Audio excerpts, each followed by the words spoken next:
es un poco más complicado. Vamos a grabar para la gente que tal vez no la pueda ver completa y ahorita sí ya les vuelvo a compartir pantalla. Bueno, entonces también no se asusten si se dan cuenta, los temas son bastante largos. Esta clase normalmente dimos un curso presegundo en las vacaciones y los que estuvieron ahí pues ya sabrán, esta clase normalmente se divide en dos. Entonces ahorita ustedes miran son 60 diapositivas, pero se los prometo que pasan rápido y algunas solo son explicativas. Entonces realmente no es que vayamos 60 por 60, aparte tampoco me gusta como ir solo leyendo. Entonces nada más es como para darles los tips, para que lo entiendan, para que aborden bien el tema y pues si les gustan pues tal vez y se quedan durante el resto del año, ¿ok? Van a ver que también dibujo bastante. Primero también me les presento por si no me conocen. Me llamo Jowen. Ahorita soy estudiante de quinto año de medicina. Y entonces, y realmente ahorita yo les puedo decir de que tal vez esta va a ser la clase, esta y fisiología tal vez van a ser las clases un poco más complicadas, pero que si tienen bien esta base y fisiología y probablemente bioquímica y así, esta de este año es muy vital para que el próximo año y los que siguen se les haga un poco más fácil, ¿verdad? Porque si tienen esto, luego les explican la patología y realmente por lógica sale, ¿verdad? Pero los que cuando van al hospital y están turnando y les preguntan más de algo y no saben, realmente no es porque no hayan estudiado en su momento, sino que es por esta base que les falla. Entonces, por lo mismo, vamos a hacer énfasis en la introducción porque también es un capítulo que se pasa muy por alto. Realmente creo que no estoy seguro si les hacen corto de introducción. Antes no hacían, no sé ahora. Pero fijo viene en el parcial, fijo viene en el final y se los digo porque a mí siempre me preguntaban. Y no solo en este parcial, sino también a nosotros nos ponían segundo parcial. Ya no incluía este tema, pero igual nos preguntaban de introducción. Entonces, realmente sí es muy la base. Vamos a comenzar entonces para ahorrar el tiempo. Primero con los métodos de estudio anatómicos. ¿Qué le pueden preguntar acá? Ustedes van a ver en el libro que es una página o 2 páginas enteras explicando esto. Yo les voy a explicar entonces más o menos como al grano. ¿Va? Y si tienen dudas, por cierto, pónganlas en el chat o levanten la mano, me pueden interrumpir, por mí no hay problema. ¿Ok? Entonces, primero, regional, sistémica y clínica. ¿Va? La regional va a ir básicamente como que si yo estuviera agrupando por lo que miro, ¿verdad? Entonces, no van a tener nada que ver una cosa con otra. Por ejemplo, aquí tengo la cabeza de un ser humano y entonces yo puedo decir, bueno, el área del rostro y el área del cráneo. Y entonces el cráneo tiene un neurocráneo, un viscerocráneo, como vieron en propedéutica. Aquí, bueno, el cuello. ¿Y qué es lo que pasa? Al final es como, bueno, si yo estudio cuello, miro todo eso. Si yo estudio el rostro, si yo estudio la cabeza como tal, pues entonces son un conjunto de estructuras, pero que si se ponen a pensar realmente en cuestión de función, no tienen mucho que ver. O sea, en la cabeza como tal, yo puedo estudiar tanto el ojo como el oído, como la nariz, como la boca, como incluso la piel cabelluda.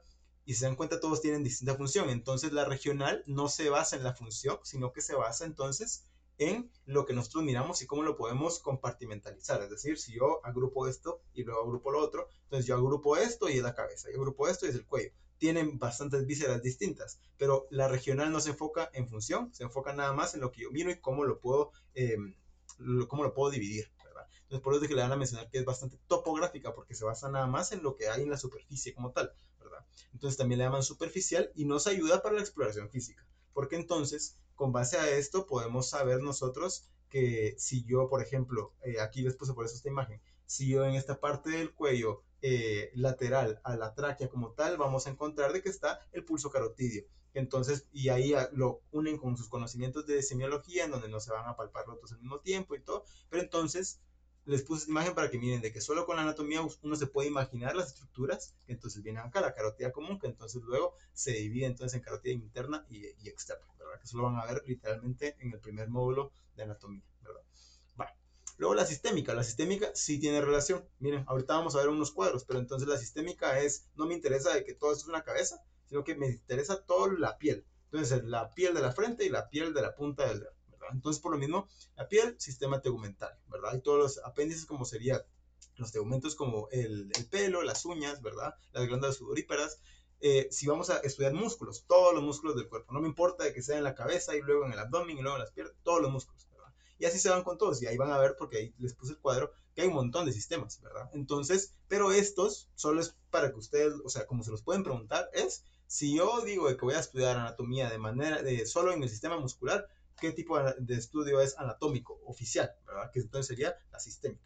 Y luego la clínica, que es la que les va a servir a ustedes, porque entonces unificando estas, ¿verdad? Al final, si uno ya conoce todo el cuerpo, pues lo que uno quiere es aplicarlo a la práctica de verdad. Entonces, esta es la que nos va a servir al final. Sin embargo, y ahí van a ver de que tanto anatomía de superficie parece que realmente es algo que no nos interesa, pero primero, sí lo preguntan bastante, entonces hay que estudiarlo. Y aparte, sí realmente sirve, ¿verdad? Sí hay muchos puntos anatómicos que luego les van a servir. Entonces aquí les puse los cuadros. No vamos a ir uno por uno, como les digo, solo es para que ustedes sepan que esta es la anatomía sistémica, porque entonces va por sistemas. El sistema articular para las articulaciones. El nervioso, que por cierto es parte del capítulo de introducción, pero que si ustedes revisan el programa, al igual que cuando nos lo dieron a nosotros, se los van a dar después. Se los dan, creo que es con lo que comienza en el segundo módulo, ¿verdad? Entonces, ahorita, toda la parte nerviosa, igual esperemos también a que lance las páginas oficiales, pero igual, si quieren al final en el grupo de nosotros les vamos a mandar un documento que hicimos con las páginas que nosotros utilizábamos en ese momento de todo el año, para que ustedes ya se vayan basando. Es de la octava edición, eso sí, no lo hemos actualizado a la novena todavía, pero para que de una vez se basen. Si ustedes ahorita ya se quedan picados y quieren leer, ahí ya pueden comenzar a leer porque no es todo el capítulo 1, ¿verdad? Entonces son al final como 24 páginas todo el capítulo de introducción, ¿verdad? Así que ahorita la vamos a tratar de resumir. Entonces, aquí a lo que voy es todos los sistemas, ¿verdad? Entonces, si les preguntan algo como tal, esto sirve nada más para vocabulario. Ahorita ustedes es como que estuvieran iniciando un nuevo idioma, entonces el vocabulario es muy importante. Por ejemplo, no sé si en propedéutica se los dijeron, pero yo me recuerdo que en primer año no me lo decía, que por ejemplo gónadas se refiere entonces a los ovarios de los testículos como tal, o sea, pueden ser uno u otro, ¿verdad? Entonces, si les mencionan gónadas, tal vez al inicio, si ustedes no sabían la palabra, ustedes van a quedarse como, no me indica nada. Pero ya conforme va siendo la experiencia, pues entonces llega de que es fijo, aparato genital o reproductor, ¿verdad? Así se van a ir. La verdad es que anatomía sistémica, estas tres se las van a preguntar probablemente, pero solo no estos específicos. Estos no pierdan el tiempo en leer cada uno porque si se dan cuenta, es muy poco probable que lo pregunten, pero aunque lo pregunten, es muy de lógica, si se dan cuenta. Es como me están hablando de los ojos, pues entonces fijo tiene que ser el sistema ocular, ¿verdad? Ese tipo de cosas. Entonces, siguiendo con los métodos de estudio, ahora tenemos que la sistémica, por ejemplo, se pueden juntar sistemas que entonces luego van a constituir un llamado supersistema. Por ejemplo, si tenemos el sistema esquelético con el articular, ¿verdad? Entonces, y el muscular, si se juntan esos tres, pues entonces es el supersistema llamado aparato locomotor. Se lo puse acá porque es lo que más o menos yo calculo de que es como medio diferente, que tal vez uno por lógica no lo sabe, y que, o sea, si les piden el campo de estudio, o sea, qué especialidad se dedica a eso, es la ortopedia, ¿verdad? Luego la anatomía clínica, que es la que entonces nos va a servir. Les puse esta imagen para que miren entonces que solo con el cuerpo uno por mero conocimiento anatómico, técnicamente a final de este año ustedes van a lograr ver este cuerpo y más o menos imaginarse a qué nivel están las cosas, ¿verdad? Entonces, por ejemplo, una de las que fijo les van a preguntar en algún punto, no ahorita, porque esto no es tema ahorita, abdomen lo van a ver después, pero, por ejemplo, la bifurcación de la aorta abdominal, porque entonces aquí viene el diafragma y lo que ustedes quieran, y entonces aquí está la aorta, la porción torácica y la porción abdominal, y luego se bifurca. Y les van a preguntar, sí, yo sé que se bifurca, pero ¿a qué nivel? Y entonces, si se dan cuenta aquí, en anatomía de superficie, yo podría ver, está el ombligo, ¿verdad? Entonces, como está el ombligo, yo sé que el ombligo normalmente está a nivel del E4. Entonces, si ustedes les preguntan, no se tienen que memorizar todo. Simplemente, si ustedes se memorizan datos importantes, ustedes van a saber, si es que la aorta abdominal se bifurca a nivel de L4, ¿verdad? Entonces hay puntos también importantes que ustedes, si por ejemplo ustedes se tocan la cadera, está la espina ilíaca anterior superior, ¿verdad? Que es la prominencia que ustedes sienten en la cadera como tal. Entonces del ombligo a la espina ilíaca, pues entonces en el segundo tercio tenemos el punto de McBurney, que es para apendicitis. A lo que voy con esto no se lo van a preguntar, pero a lo que voy con esto es, la clínica es importante. Entonces, si ustedes al final le ponen atención a todo, al final van a poder ver el cuerpo e imaginarse lo que hay detrás para poder aplicarlo a las patologías que les van a enseñar en tercer año. Luego, la terminología médica, me imagino también ya les dieron como una introducción en propedéutica. Lo que les quiero decir son lo de los epónimos. Básicamente, a los doctores, algunos les gustan los epónimos, algunos les van a decir que eso no funciona. Otras veces, como ellos no hacen los cortos específicamente, sino que es el coordinador, no sé qué coordinador tengan ustedes ahorita, pero si sigue Samayo, a él igual pone exámenes cortos con epónimos y esa es la respuesta correcta y se joden. Entonces, por lo mismo, vamos a la segura, aprendámonos los dos, ¿verdad? Solo por lo menos para entender que existen, ¿verdad? Entonces, la terminología anatómica internacional es porque, si no estoy mal, de más de 50,000 términos anatómicos. Hay un montón. Y ustedes que ahorita están empezando, pues entonces se lo pisan, ¿no? Porque entonces, ¿cómo se aprenden todo? Bueno, entonces, esta terminología, la intención es que sea funcional el nombre, ¿verdad? Entonces, normalmente van a derivar del latín o del griego y normalmente van a describir, por ejemplo, el deltoides, porque entonces si miramos el deltoides, que más o menos va a ser esta porción de acá, ¿verdad? Si miramos el deltoides, tiene como que si fuera un triángulo, como si fuera una letra delta, pero él como está acostado, pues entonces la letra delta cuando está parado, más o menos va a ser así. Pero entonces, si lo volteamos, va a ser así. Entonces, supuestamente esto parece una delta. Y entonces, como parece oide, significa como parecido a. Entonces, esto si nosotros lo dividimos, es oide de parecido a y delta, entonces es un músculo parecido a una letra delta, ¿verdad? Así. Entonces, al final están medio rebuscados, pero si le buscan, prácticamente todos tienen un background de por qué se llaman así. Entonces, si de verdad a alguno no se les recuerda, pueden buscar el origen del nombre y así se les va a recordar, ¿verdad? Porque eso, lo malo de los epónimos, que son nombres específicos, como que si yo descubrí este músculo y le pongo el músculo de Jowen, pues al final cuando alguien lo aprenda no va a saber quién soy yo, ni le va a interesar y solo lo quiere aprender. Y como hay 50,000 términos, pues se le hace más difícil. Entonces técnicamente ahora utilizamos esto. Pero a nivel de examen, si les piden algún epónimo específico, hagan esto. O pregunten, es mucho de preguntar acá. O sea, mire, yo sé que hay un epónimo, pero ¿quiere el epónimo o el nombre de la terminología anatómica internacional? Así van a ser la misma moneda, pero ajá. Luego, nombres por su localización, por ejemplo, el músculo temporal, como lo vimos entonces en el curso presegundo, hay una región temporal que la van a ver en el primer módulo y entonces está más o menos por el hueso temporal y entonces por lo mismo, si está en la región temporal, en el hueso temporal, pues es el músculo temporal, porque no. Luego entonces, tenemos por sus acciones, por ejemplo, el elevar de la escápula, literalmente eleva la escápula. Entonces ahí no hay pierde y aquí hay unas comparaciones en donde lo que sería la terminología anatómica con el epónimo como tal. Va. Luego, la posición anatómica, me imagino ya se las pusieron a aprender en propedéutica. Apréndansela muy bien, porque primero, probablemente se las van a preguntar en algún punto. Fijo, ahorita, por ejemplo, en la primera semana, les van a preguntar cosas que ustedes ya técnicamente deberían de saber. Entonces, esto muy posiblemente se los van a preguntar la próxima semana. Entonces está bien porque ustedes ya más o menos vieron esto. Pero yo lo que les voy a decir es que aparte de memorizársela, porque literal, memorícense esto y si recitan esto al doctor, ya va a estar feliz. Entonces, aparte de memorizarse esto, es importante porque ahorita que ustedes van a leer, lo que va a pasar es de que puede que se pierdan en la lectura, porque les van a estar describiendo algo que como es nuevo, es complejo, entonces se van a perder y no van a entender si se lo están explicando de qué manera. Ustedes tomen por ley que cada cosa que ustedes les expliquen está con posición anatómica a menos que se demuestre lo contrario. O sea, a menos que ustedes le digan, imagínense al paciente en decúbito supino, y entonces ahí vamos a hablar del hueso cigomático en su porción posterior. Ahí es donde, bueno, ahí se hace un desmadre. Pero, de lo contrario, no se hagan bolas. O sea, cualquier descripción de Moore, a menos que les indique algo antes que difiera con esto, va a estar en posición anatómica. Entonces, si se aprenden esto, ustedes van a saber que cualquier descripción que les diga Moore, ahorita que ustedes van a leer, va a ser en esta posición anatómica, ¿verdad? Entonces, memorícensela y ya. O sea, fijo, ahí ya se van a ubicar como tal, porque van a darse cuenta que las descripciones, conforme a lo que vamos a ver al final de la clase, de configuración, conformación, constitución, que fijo se las van a preguntar porque les encanta en la USAC preguntar eso, va todo conforme a la posición anatómica. Entonces, es muy importante. Apréndanse eso de que posición anatómica es ley. Va. Ahora, planos anatómicos. Ustedes ya aprendieron, me imagino, planos anatómicos. Esta imagen, la verdad es que lo describe bastante. En esta clase también vamos a aprender cómo determinar el movimiento conforme al eje, porque el movimiento puede ser en un plano, pero en un eje distinto, ¿verdad? No porque sea en el plano transversal significa que sea en el eje transversal. Entonces, eh, ahorita vamos a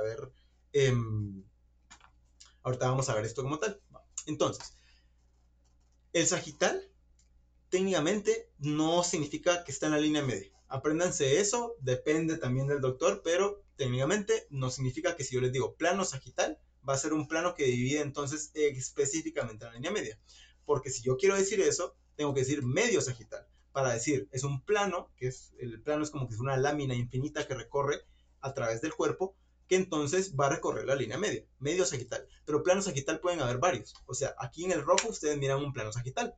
Sin embargo, si yo hago una línea acá, por ejemplo, de aquí hago un nuevo plano, pues ya no está en la línea media, pero también es un corte sagital, es un plano sagital. Entonces, por lo mismo, si ustedes quieren referirse a la línea media específicamente, plano medio sagital. Recordemos que la línea media es el punto literalmente en medio, ¿va? Que recorre el cuerpo.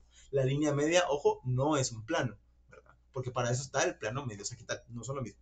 Entonces, y luego, técnicamente entonces a los planos sagitales deberíamos de decirle paramediano, porque entonces no está en la línea media, pero sí está literal cortando al cuerpo en una mitad derecha y una mitad izquierda, que así se los van a preguntar a nivel de examen, ¿verdad? O sea, si les preguntan, no le van a poner ¿qué es un plano sagital? O sea, no, sino que, y probablemente en propedéutica ya se los preguntaron así, pero les van a preguntar ¿qué plano anatómico divide el cuerpo en una mitad derecha y una mitad izquierda? Sagital o medio sagital, depende de las instrucciones que les pongan ahí. Si les dicen esto, pero en la línea media, medio sagital fijo.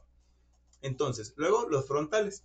Frontales, recuérdense que también se le puede decir coronal, ¿verdad? Coronal porque entonces cuando le pusieron el nombre se refería a cuando a alguien lo coronan y le ponen una corona literalmente en la cabeza, pues técnicamente la forma de las manos que le va a quedar al que le está poniendo la corona va a estar conforme al plano. Si eso se les hace bola, solo miren aquí que es el azulito.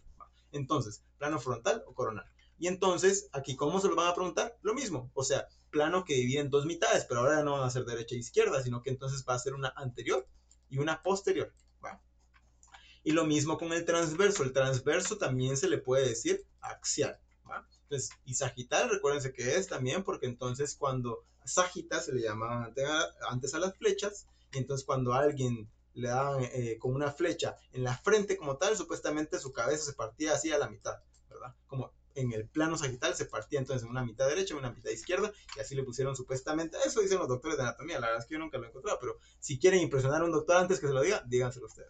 Entonces, y luego el transverso, entonces axial también, ¿verdad? Axial es muy común cuando están hablando en términos radiológicos, entonces apréndanse los dos, ¿verdad? Y entonces igual en dos mitades, pero en lugar de las otras, van a ser una mitad superior y una mitad inferior. ¿Va? Al momento todo bien, y cabal el libro menciona, los radiólogos entonces lo mencionan como cortes o planos transaxiales o axiales como tal. Es lo mismo, esos tres significan lo mismo.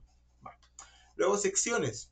Es importante saber que el plano no está cortando como tal, o sea, lo está dividiendo, pero no es que yo esté cortando al ser humano acá, o sea, yo puedo ver un humano como tal y sin cortarlo puedo ponerle sus planos porque son imaginarios, infinitos, ¿verdad? Pero entonces acá, en las secciones sí vamos a cortar, ¿verdad? Entonces, por ejemplo, si, porque también es parte del tema de la semana, si ustedes, yo les digo tomografía, pues entonces si dividimos la palabra, pues entonces grafía es como que fuera el estudio o como que si estuviéramos estudiando algo como tal, ¿va?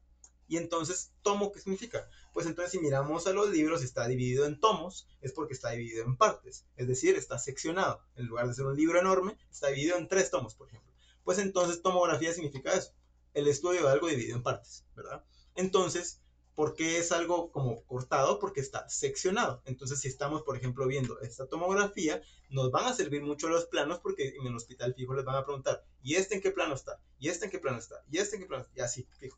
Y los radiólogos, como les menciono, lo utilizan bastante. Entonces, las secciones normalmente van a recorrer planos, ¿verdad? Entonces, aquí, por ejemplo, miramos una sección en el plano sagital, pero si se dan cuenta está la mitad, la pierna, entonces eso fijo no está en la línea media, fijo no es el medio sagital, no es un plano medio sagital, es un plano sagital como tal, o el paramediano, porque paramediano significa paralelo a la línea media, ¿verdad? Pero entonces esto ya está cortando como tal. Aquí está fácil porque entonces es transversal, ¿verdad? Una mitad superior, una mitad inferior. ¿Va? Y este que no sigue ninguno de los planos anteriores mencionados. ¿Por qué? Porque si se dan cuenta no está en ninguno de los demás, está como así, como torcidito, está oblicuo y por lo mismo entonces es una sección oblicua como tal. Y aquí miramos el ejemplo de, por ejemplo, tenemos un cerebro que si lo partimos así en un corte sagital y lo miramos en una vista lateral, miramos que esto es lo que vamos a ver. Y entonces, si ustedes miran una tomografía, esto es una imagen, luego va a tener una más profunda y una más profunda y así se van a ir porque literalmente son fotos agrupadas para que nosotros podamos ver el interior de un cuerpo humano y por lo mismo esas son las secciones, esos son los tomos por los cuales estudiamos la tomografía. Entonces, siguiendo como tal, miramos los términos de relación y comparación. Aquí rápido porque son un montón. Entonces, superior está fácil, lo que les pueden preguntar es la parte más elevada del cráneo, eso siempre lo preguntan hasta en el hospital, me lo han preguntado, vértex, esto se lo tienen que memorizar. O sea, tal vez a nivel de examen no lo preguntan, pero a nivel de clase, a nivel de laboratorio, siempre lo preguntan. Y, o sea, no en este módulo, sino en todos los demás. Entonces, por lo mismo, la parte más elevada del cráneo se llama vértex. Aprende. Superior, pues obviamente está fácil, ¿no? Luego, craneal significa que va hacia el cráneo, va hacia la cabeza. Rostral, cuando estamos, por ejemplo, adentro, o cuando estamos estudiando la anatomía dentro del cráneo, pues entonces es importante que, además de que podemos decir anterior, que esto también a memorícenselo de una vez, anterior es como adelante, ¿verdad? Entonces, rostral significa anterior, pero normalmente es hacia el rostro, ¿verdad? Porque normalmente lo utilizamos cuando estamos describiendo áreas que están dentro, cuando estamos dentro del cráneo, ¿verdad? Entonces estamos describiendo el encéfalo, por ejemplo, y quiero yo definir la cresta del hueso frontal, ¿verdad? Entonces esa cresta normalmente va a estar rostral porque pues está más cerca del rostro. Yo puedo decir anterior, pero también puedo decir esto. Entonces, medial, ustedes ya saben, va cerca de la línea media. Lateral, alejada del plano medio.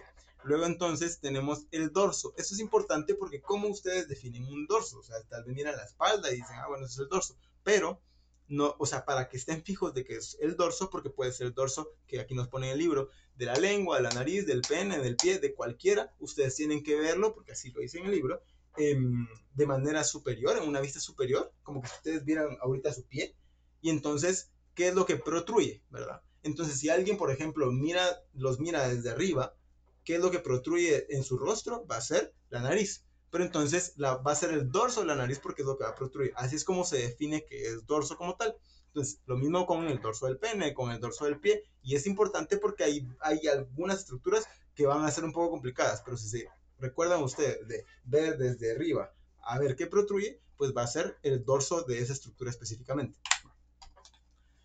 Luego, esta me recuerdo que la añadí hace poquito, porque es importante que ustedes principalmente entiendan lo de proximal, no sé por qué dice próxima, pero es proximal, y distal, ¿va? Entonces, primero, superficial, intermedio y profundo. Les puse aquí la imagen esta, porque entonces vamos a utilizar el superficial, intermedio y profundo conforme a estas estructuras, que este es un corte transversal, probablemente de un muslo, porque este probablemente es un fémur. Entonces, por lo mismo, bueno, tal vez un húmero. Bueno, por lo mismo, vamos a ver que imaginemos de que esto es lo más profundo, que entonces va a ser el hueso como tal, y esto es lo más superficial, que va a ser la piel. ¿Va? Entonces, a partir de aquí, si uno, por ejemplo, mira esta arteria, uno va a decir que es superficial, ¿verdad?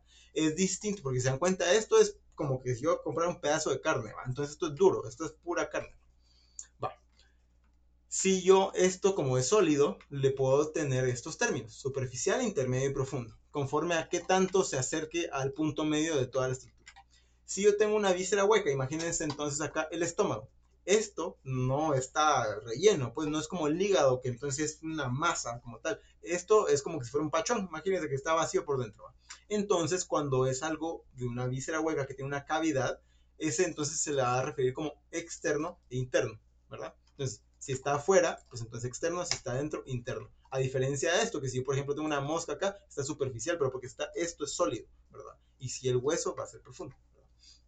Y luego, esto que es lo más importante tal vez de esta diapositiva, que lo tienen que entender muy bien, porque tal vez en este módulo no lo van a utilizar tanto, pero en los próximos sí, es la diferencia entre proximal y distal. ¿Por qué? Porque proximal y distal, primero, fácil. O sea, distal es algo que se aleja de mí, ¿verdad? Entonces, mi dedo, este dedo gordo, va a estar distal a la cabeza, ¿verdad? Pero todo es conforme a otra estructura.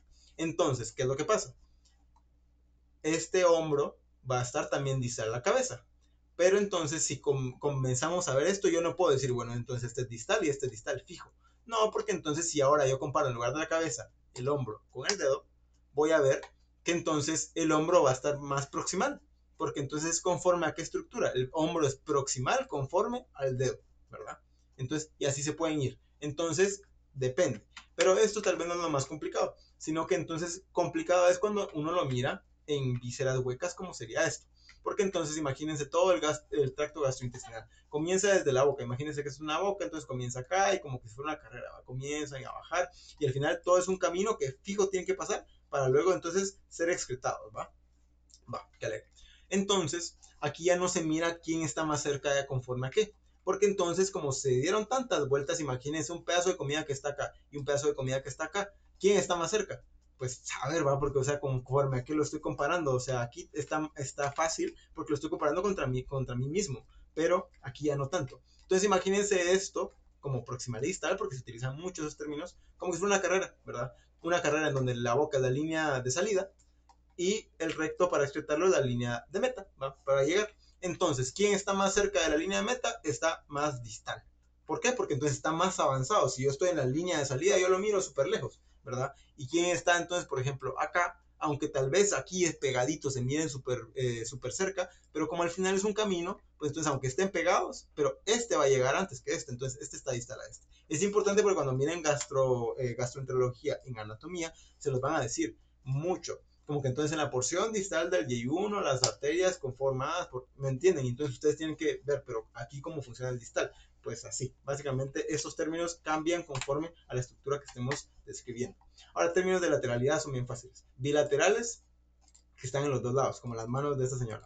Unilaterales, que solo tengo un lado. Por ejemplo, como el hígado que estamos viendo acá, solo voy a tener del lado derecho. Va. Ipsilaterales o homolaterales, que lo tengo del mismo lado, ¿verdad? Entonces, por ejemplo, ¿qué les podría decir yo? La mano derecha y el pie derecho, o sea, lo que voy a decir, están en el mismo lado. Y contralateral, que lo tengo del lado contrario, ¿verdad? Entonces, imagínense la mano derecha con el pie izquierdo, ¿verdad? O sea, eso es contralateral. En anatomía se utilizan bastante esos términos, sin embargo, son bastante lógicos, ¿no? Entonces, por lo mismo, no profundizaría yo ahí mucho, si fuera ustedes, más en los otros términos de movimiento. Entonces, tenemos flexión, que va a ser una disminución del ángulo, y extensión, que va a ser un aumento del ángulo. Apréndanselos, básicamente, porque luego se confunde uno cuál es extensión, cuál es flexión. Tal vez no es con el brazo, que es el ejemplo más común, sino cuando uno está viendo, por ejemplo, la flexión del cuello, la flexión entonces del abdomen, ahí es donde, no sé qué onda, ¿va? Porque según yo, flexión era que se acercara a mi mano, pero no, es la disminución del ángulo como tal. Entonces imagínense si yo tengo aquí la rodilla, imagínense, y entonces esta es la pierna, y entonces si la pierna se va para arriba, pues entonces al final el ángulo está todo acá, y luego si la pierna está acá, lo disminuyó, ahora es un ángulo recto. Entonces, como lo disminuyó, pues esta es la flexión, ¿verdad? La flexión de la pierna como tal, a diferencia del brazo, que es, si se dan cuenta es al revés a nivel de articulaciones. A lo que voy es, si ustedes aprenden como la teoría de esto como tal, ya lo pueden aplicar a todo. Y se lo recomiendo que sea así porque luego uno se lo memoriza mal y en los otros temas uno palideaba. Entonces, hiperextensión es lo mismo, pero afuera de los límites normales. Por ejemplo, como el latigazo cuando hay un choque de carro. Entonces, el latigazo en el cuello, ¿verdad? Ese tipo de cosas normalmente son patológicas. Ahora, les puse esta imagen porque es una cosa que yo no estoy de acuerdo anatómicamente, que es la flexión dorsal y la flexión plantar. Porque no tiene sentido que ambas sean flexiones, aunque técnicamente ambas disminuyen un ángulo, pero una debería ser extensión y una debería ser flexión. Pero entonces, solo básense en lo que ya habíamos visto. ¿Cuál es el dorso del pie? Bueno, yo lo tengo que ver entonces en una vista superior para ver qué protruye, que va a ser esto de acá. Entonces, este es el dorso. Entonces, si yo estoy flexionando esto, porque entonces miren acá, estas son las líneas que está disminuyendo el ángulo para acá. Como lo está disminuyendo, entonces es una flexión del dorso y flexión. Y si esta es la planta y está disminuyendo, porque entonces técnicamente esto estaba así y ahora está un poco disminuido, porque por eso es que les digo, no estoy de acuerdo con esto, pero entonces es una flexión plantar. Para mí esto debería ser la extensión, pero técnicamente si miran aquí ustedes también se está disminuyendo el ángulo. Por eso es que probablemente lo ponen como flexión plantar. A lo que voy es, solo apréndanselo, las bases y ya se van ahí de corrido. Abducción y aducción. Ustedes tienen que entender el movimiento conforme a los planos. Entonces, vamos a ver si es la siguiente diapositiva para explicarles de una vez. Les quiero ver. Creo que es más adelante, sino porque les tengo que prender mi cámara y les tengo que explicar un lapicero. Ahorita lo van a ver. Pero entonces, abducción y aducción, ustedes técnicamente ya lo deberían saber, pero que se aleja, ¿verdad? Que por ejemplo, si yo estoy abduciendo el brazo, imagínense como que son los alienígenas abduciendo a alguien, entonces le están llevando mi brazo de la línea media, ¿verdad? Por eso es que se está. Ajá. Entonces, le voy a prender mi cámara de una vez para que entiendan este movimiento. Entonces, solo vamos a ver si enciende, porque a veces no enciende. Está. Entonces, imagínense el plano frontal que yo voy a tener acá. Imagínense que de verdad yo soy la figurita que estábamos viendo con la cosa esta azul. Imagínense este plano azul en mí. Entonces, si yo me estoy moviendo con el brazo así, mi brazo se va a estar moviendo a través del plano frontal, porque entonces imagínense, aquí está todo lo azul, pues yo estoy discurriendo en todo lo azul, ¿verdad? Ahí me estoy moviendo. Entonces, mi movimiento va a estar conforme al plano frontal, al plano, no al eje. Porque entonces, de una vez vamos a platicar. Miren esta lapicero. Y entonces, platiquemos de los ejes. Porque entonces, vamos a ver aquí, voy a dejar de presentar. Entonces, si yo estoy moviéndome en esto, estoy moviéndome en mi plano frontal, ¿va? Porque yo estoy en posición anatómica, este es mi plano frontal, yo estoy discurriendo sobre mi plano infinito, ¿va? Pero ¿dónde está mi eje? Bueno, muchos piensan de que es en el mismo lado, entonces si yo pongo mi lapicero, imagínense que va a ser el eje, porque es al final por donde se mueve, esto se va a tener que estar moviendo así, rotando, eso va a ser el eje. Entonces, mientras yo me estoy moviendo, ¿dónde va a estar el eje? Si yo lo pongo acá, pues el lapicero se va a estar moviendo conmigo. Y al final lo que yo quiero para determinar el eje es que se mueva sobre su propio eje el lapicero.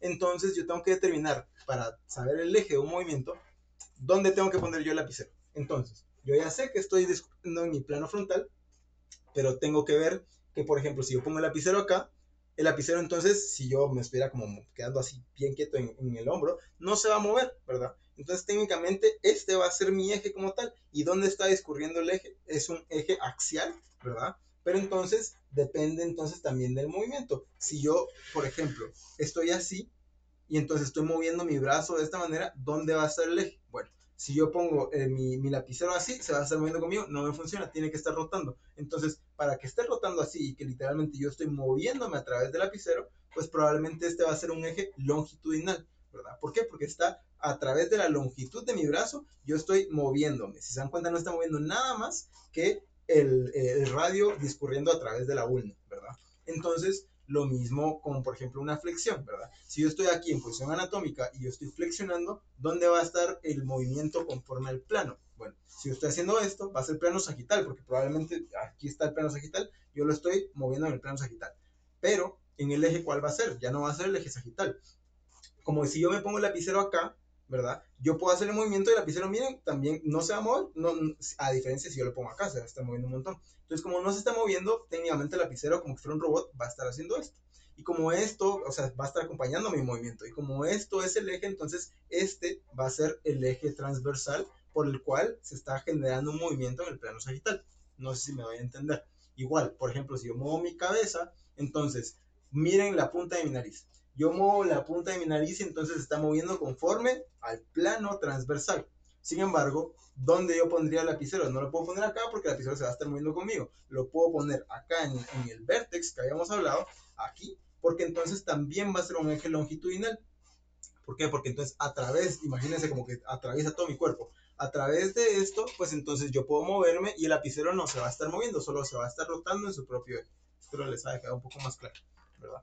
A partir de esto nos va a servir para entender los siguientes movimientos que vamos a ver. Es que mi cámara porque si no me da chile. Pero bueno, vamos a ver. Entonces, a ver si me das con la primera parte.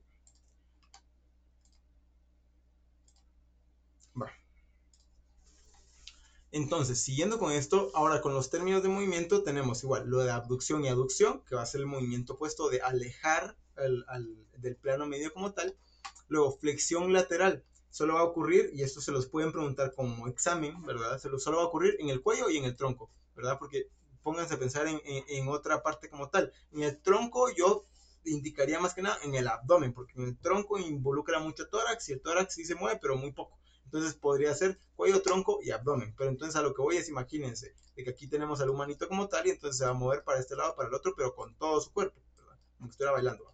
Entonces, luego, circunducción, ya aprendimos flexión, abducción, extensión y aducción, que me recuerdo que también se los preguntaban en propedéutica. Ahora aprendamos circunducción, que va a ser la secuencia ordenada, que esto siempre se los preguntan, entonces esta sí fijo es pregunta de examen, o de algún corto, o de alguna clase, que es flexión, luego una abducción, luego una extensión y una aducción. Técnicamente, si ustedes hacen estos movimientos en orden, van a poder obtener la circunducción, ¿verdad? Que es como que si fuera un movimiento circular, pero no es lo mismo que rotación.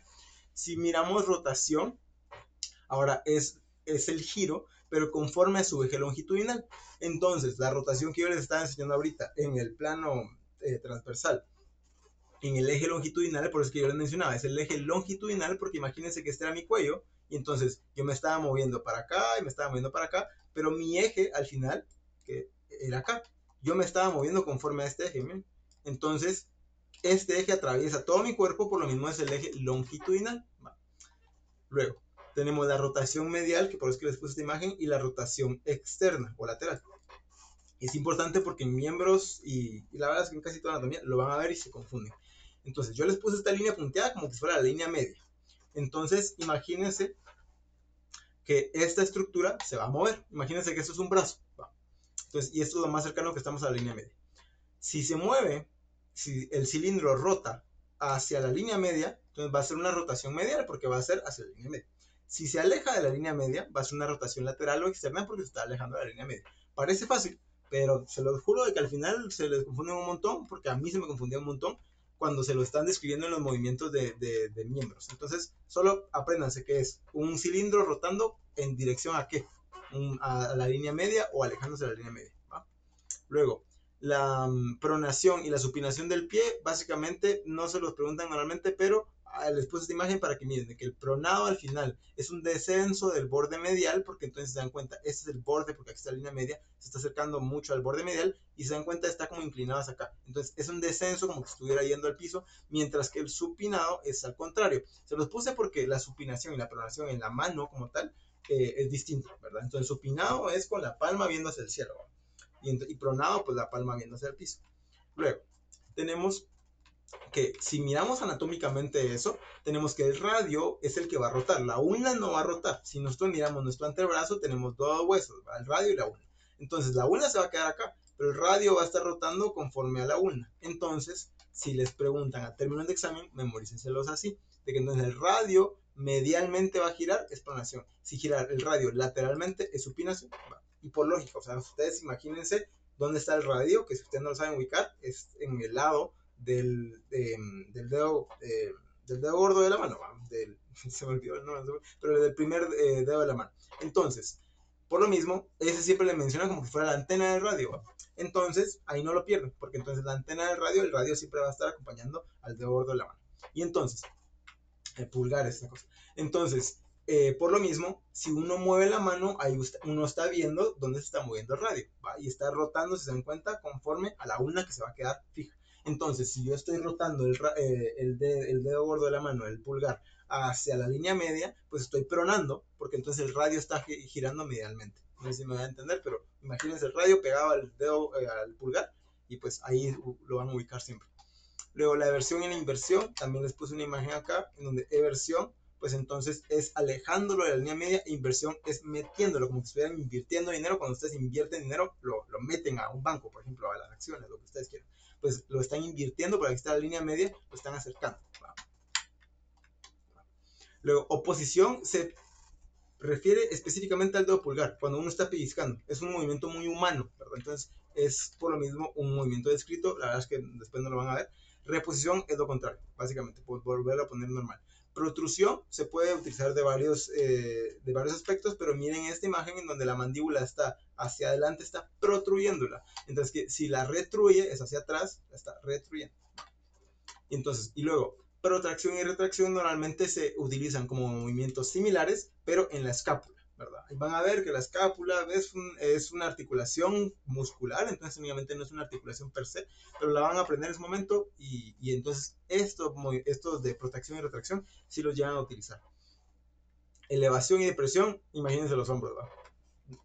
Si quieren aprenderse algo específicamente de eso, onceavo par craneal, que es el nervio accesorio que inerva el esternocleidomastoideo y el músculo trapecio, que son, el trapecio es lo que eleva los hombros cuando yo estoy diciendo como, no sé, y los elevo. Ese es el movimiento de elevación como tal. Luego, variantes anatómicas. Importante aquí, porque es pregunta de examen, que ustedes sepan que las venas son las que más variantes tienen, ¿verdad? Y así va en orden. Primero las venas, luego los nervios, de último las arterias. ¿Por qué? Porque el libro menciona que lo que ustedes están viendo es menos del 50% de los casos que ustedes van a ver. O sea, si a mí me ponen esta imagen, probablemente imagínense que yo tengo esta anatomía, pero alguno de ustedes la va a tener completamente distinta y probablemente todos la vamos a tener ligeramente distinta, ¿verdad? Entonces, varían. O sea, lo que yo estoy viendo aquí no es ley, ¿verdad? No todos los pacientes van a tener exactamente la aorta así, que entonces el tronco brachiocefálico no lo van a tener así, ¿verdad? Pero entonces, ¿Qué varía más? Las venas, fijo, y eso siempre se lo preguntan, eso siempre pregunta de examen y hasta de examen final. O sea, las venas varían más que cualquier otra estructura anatómica, ¿verdad? Bueno, luego terminamos esta parte como tal con lo de la piel. Ustedes ya conocen la epidermis, la dermis y la hipodermis. Si no la conocen, pues ahorita la van a conocer en histología. Lo que ustedes tienen que saber es la epidermis es avascular. Es un epitelio queratinizado que no tiene vasos sanguíneos. ¿Cómo se nutre? A través de la dermis. La dermis, si se dan cuenta, tiene los vasitos chiquitos. Pero cuando miramos la hipodermis, que es la grasa, que en todos lados tenemos grasa, si uno mira, por ejemplo, si a mí me dicen, es que se te marcan un montón las venas en la mano, pues entonces yo sé que esas venas que yo puedo ver están en la hipodermis, fijo, porque a través de esta grasita es donde están pasando todas las cosas vasculares que nosotros conocemos. Si uno va al hospital y va a sacar sangre, lo que uno tiene que darse es incidir hasta la hipodermis y quedarse ahí, porque aquí va a estar la vena, las venas que nosotros miramos. Hay venas profundas, pero ahorita vamos a ver cuál es el límite. Entonces, si uno ya conoce la epidermis, la dermis y la hipodermis, ¿qué es lo que hay debajo de esas? Pues es la pregunta que ahorita van a conocer en anatomía. Porque entonces, viendo el sistema tegumentario, uno ya conoce todas estas, pero entonces, primero, conozcamos a las líneas de Langer, que van a ser como como pequeñas líneas que nos van a determinar dónde está la fuerza, ¿verdad? Por ejemplo, si yo miro mi mano, probablemente las líneas van a estar en dirección hacia mis dedos porque así está la tensión conforme a la piel. Eso rara vez se lo preguntan, pero a mí sí me lo preguntaron, creo yo, en un laboratorio, entonces solo para que lo tengan en cuenta, líneas de Langer para que se lo memoricen. Pero aparte, el sistema tegumentario, su principal función, aparte de protección y aislamiento y todo, termorregulación. Es muy importante. Por ejemplo, un paciente quemado se les puede morir por hipotermia o por deshidratación. Chingazos, ¿va? Entonces, por lo mismo, es importante que la piel como tal no solo existe, ¿verdad? No solo cubre, sino que sí tiene funciones incluso de la vitamina D y todo. Entonces, los retináculos de la piel van a ser parte de esta estructura que vamos a ver ahorita. Los retináculos de la piel son estos, miren, estos como pequeños ligamentos que están abajo de la hipodermis que acabamos de ver, ¿va? Entonces, estas rayitas como tal son los retináculos de la piel, que normalmente los preguntan, miren acá. Importante saber que, por ejemplo, uno ahorita que está más joven, tienen los retináculos de la piel bien establecidos, no están tan alargados y por lo menos que yo jalo mi piel y se vuelve a su lugar inmediatamente. Sin embargo, miren la piel de un viejito. La piel de un viejito está toda así, toda holgada, ya toda de viejito, ¿va? Por lo mismo que los retináculos de la piel se comienzan a alargar. Miren la longitud de esto, en lugar de alguien que es de este tamaño y es joven, aquí está la hipodermis y aquí está la fascia profunda, el retináculo de la piel de un viejito probablemente sigue en las mismas longitudes, pero como está todo alargado, entonces permite más movimiento. Yo puedo mover esta capa completamente, ¿verdad? Entonces, son importantes y ahora que ya sabemos esto, miremos dónde van a estar los retináculos de la piel agarrados. Si yo estoy diciendo que vienen de acá, básicamente aquí van a estar incidiendo los retináculos de la piel. ¿Con qué se están agarrando? ¿Qué es esta estructura que está más profunda que todo lo que ya conocemos? Va. Entonces, la van a conocer ustedes como fascia profunda. Es bien importante que ustedes conozcan ese término porque lo van a ver en todo, menos en la cara. Si les preguntan en esa pregunta de examen, ¿dónde hay fascia profunda en todo el cuerpo? Menos en la cara. ¿Va? Fijo. Entonces, la fascia profunda tiene varias funciones que ahorita vamos a ver. Una cosa que ustedes tienen que ver es la hipodermis, también se le puede conocer como fascia superficial. Es importante cuando ustedes miren, por ejemplo, pelvis, porque les van a mencionar mucho fascia superficial y ustedes se van a quedar como, pero yo solo conocía la fascia profunda. Y es lo mismo, es la grasita, básicamente, fascia superficial, hipodermis, tejido subcutáneo, todos son sinónimos, ¿verdad? Pero ahora enfoquémonos en la fascia profunda. Esa fascia profunda sí es completamente distinta. Miremos, aquí están las capas que habíamos visto. Y entonces, aquí está la grasita como tal y aquí está la fascia profunda. Miren, estos son los retináculos que estábamos hablando, que son ligamentos. Entonces, la fascia profunda va a recurrir en todo el cuerpo. Ustedes cuando compran carne y miran esa cosita blanca que es como dura de cortar, esa es la fascia profunda. ¿Va? Entonces, esto va a estar abajo de la grasa, abajo del tejido subcutáneo en casi todos los lugares y entonces van a conocerse también como fascias de revestimiento. ¿Va? Miren, aquí les puse esta imagen y esta imagen es rara que tiene un sentido, una razón de ser. Entonces, la parte blanca va a ser la fascia profunda. Ustedes ya la conocen porque probablemente han comprado carne anteriormente y vieron de que tienen esta parte que está como recubriéndolo, ¿verdad? Entonces, imagínense literalmente que nuestro cuerpo es esto, ¿verdad? Esto da fascia profunda. Ahora bien, obviamente imagínense que aquí falta la grasa y la epidermis y la dermis y todo. Pero entonces, imagínense que esta es la fascia profunda. Una cosa que ustedes tienen que saber, bien importante, es que a la fascia profunda se le van a dar muchos nombres. No de que tenga muchos nombres para referirse a la fascia profunda, sino que depende de la localización. Y yo siempre lo explico como que estuviéramos viendo la San Juan, la Roosevelt, el Trébol y luego el Boulevard Liberación. ¿Va? Entonces, ¿qué es lo que pasa? Si yo voy en la Roosevelt, paso el Trébol y luego en el Boulevard Liberación, ¿es una calle distinta? Pues probablemente no, porque solo siguió la calle y pasé el Trébol, pero no es como que yo me haya bajado del carro y agarrado otro carro y porque es otra calle. No, es la misma calle. Simplemente que como pasamos el Trébol, cambio de nombre. Boulevard Liberación y la calzada Roosevelt. ¿Va? Entonces, aquí como cambio de nombre, aunque sea la misma calle, lo mismo pasa con la fascia profunda. ¿Por qué? Porque imagínense que todo lo negro va a ser la fascia profunda, como les digo, va a estar en todos lados, menos en la cara. Entonces, como va a estar en todos lados, el libro lo que va a hacer es, bueno, todo lo negro es fascia profunda y es la misma fascia profunda, es como que fue la misma calle. Pero como yo, por ejemplo, quiero estudiar el pectoral, va a ser entonces aquí la fascia pectoral, ¿verdad? La fascia profunda del pectoral. Aquí yo estoy viendo entonces el músculo bíceps y entonces aquí estoy viendo la fascia profunda del brazo, la fascia profunda del antebrazo. Aquí cuando ustedes van a ver también hay fascia profunda en el abdomen, ¿verdad? Aquí también, por ejemplo, si estoy viendo el muslo, pues entonces imagínense, este es el muslo como tal, que es distinto a miembro inferior, que es todo el miembro como tal. El muslo solo va a ser esta parte. Y entonces algunas veces van a tener nombres propios. Por ejemplo, no se va a llamar esta fascia profunda del muslo. Se va a llamar fascia, que lo van a ver más adelante, fascia lata, así como una lata, literal. Y luego tenemos, por ejemplo, la pierna, ¿va? Entonces yo voy a estudiar la pierna y aunque sea la misma fascia profunda, pero yo ya no le voy a decir fascia lata, sino que ahora le voy a decir fascia crural. O también esta sí se le acepta fascia de la pierna, así, literal. Entonces, a lo que voy es lo mismo, pero no se confundan cuando el libro les mencione fascia pectoral y ustedes digan, ah, esa es otra estructura. No, es la misma calle, pero como pasamos a otra área, es un nombre distinto, pero es la misma cosa. Entonces, fascia profunda en todos lados. Ahora bien, ¿cuál es la función de esta fascia profunda como tal? Compartimentalizar, es decir, organizar. Yo no tengo mi cuerpo hecho un desmadre como si fuera yo una bolsa enorme de desmadre por dentro. No, el cuerpo la verdad es que es bastante ordenado. Si uno corta aquí, un corte transversal, entonces imagínense esto que va a ser la pierna como tal. Entonces imagínense un corte acá, vamos a verlo acá, un corte transversal lo vamos a ver de esta manera. Entonces miramos que aparte que está la epidermis, la dermis, todo esto es grasa y como les mencioné en el tejido subcutáneo van a discurrir todos los vasos que nosotros conocemos, los nervios, las arterias, bueno las arterias son más profundas. Entonces miren, aquí hay nervio superficial, vena superficial, pero también hay arteria, vena y nervio profundos, ¿verdad? Otra cosa, ley de vida que ustedes tienen que aprender, apúntenla si quieren, las que son superficiales van a ser una. Las que son profundas normalmente van a ser dos. Estamos hablando de venas, ¿verdad? Entonces, mira, aquí hay una vena y solo una. Y aquí hay otra, pero está por su lado, o sea, van por su rollo. Mientras que acá normalmente acompañan a las arterias, que son lo rojito que está acá. Entonces, mira, aquí hay una arteria y dos venas. Aquí hay una arteria y dos venas. Una arteria y aquí se mira una, pero probablemente por aquí a ver otra vena, porque siempre las profundas van a ir en pares y son satélites. ¿Por qué? Porque así como la luna es satélite de la Tierra y la acompaña donde se mueva, pues también las venas estas profundas van a ser satélites de las arterias, porque a donde se mueva la arteria ahí van a ir las venas, por eso es que se llaman satélites. Entonces, la fase profunda es todo lo gris que nosotros miramos acá. Miren, todo esto de acá. Si se dan cuenta, rodea todo. Por eso es de que si nosotros miramos, probablemente esto negro se va a ver así en un corte transversal. Pero no se acaba ahí. Si se dan cuenta, viene y está rodeando todo y de la nada dice, me voy a ir más profundo. Y se va más profundo. Y se conecta con el hueso, da la vuelta y hace esto y así. Y se dan cuenta, van creando como espacios, ¿verdad?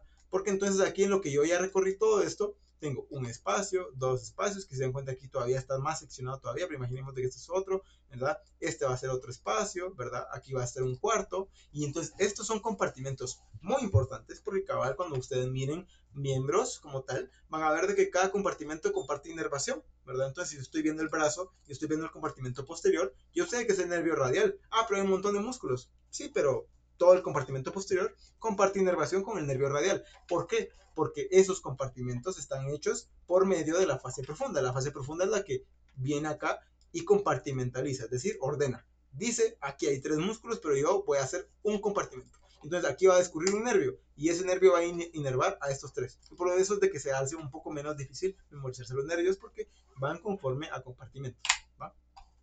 Sigamos viendo. Entonces, ¿qué va a hacer la fascia como tal? Va a envolver, compactar y aislar. También es importante eso de aislar porque si yo tengo una infección, por ejemplo, en el bíceps, no se pasa todo el cuerpo porque como está compartimentalizado, solo se va a quedar en el bíceps. Si yo tengo una hemorragia, solo se va a quedar en el compartimento que está la hemorragia como tal. No se hace un desmadre y se va por todo el cuerpo, ¿verdad? Entonces, su grosor varía y en la cara no hay capas de fascia profunda. Esto es lo que ustedes tienen que memorizar como pregunta de examen. Luego, los compartimentos que ya hemos visto, ¿verdad? Entonces, imagínense, esto es un corte transversal del abdomen. Entonces, aquí miramos el hígado, el riñón, los intestinos, la vena cava inferior. Y entonces, todo esto que ustedes miran acá, que es lo rosadito, van a ser músculos. Y si se dan cuenta, cada músculo tiene un pedacito de cosa gris, porque cada músculo está compartimentalizado por un pedacito de fascia profunda. Miren. Entonces en la parte anterior del abdomen vamos a ver cabal 3 músculos que lo van a ver en ese momento, pero cada uno, lo que ustedes tienen que ver ahorita es, cada uno tiene su pedacito de fascia. Bueno.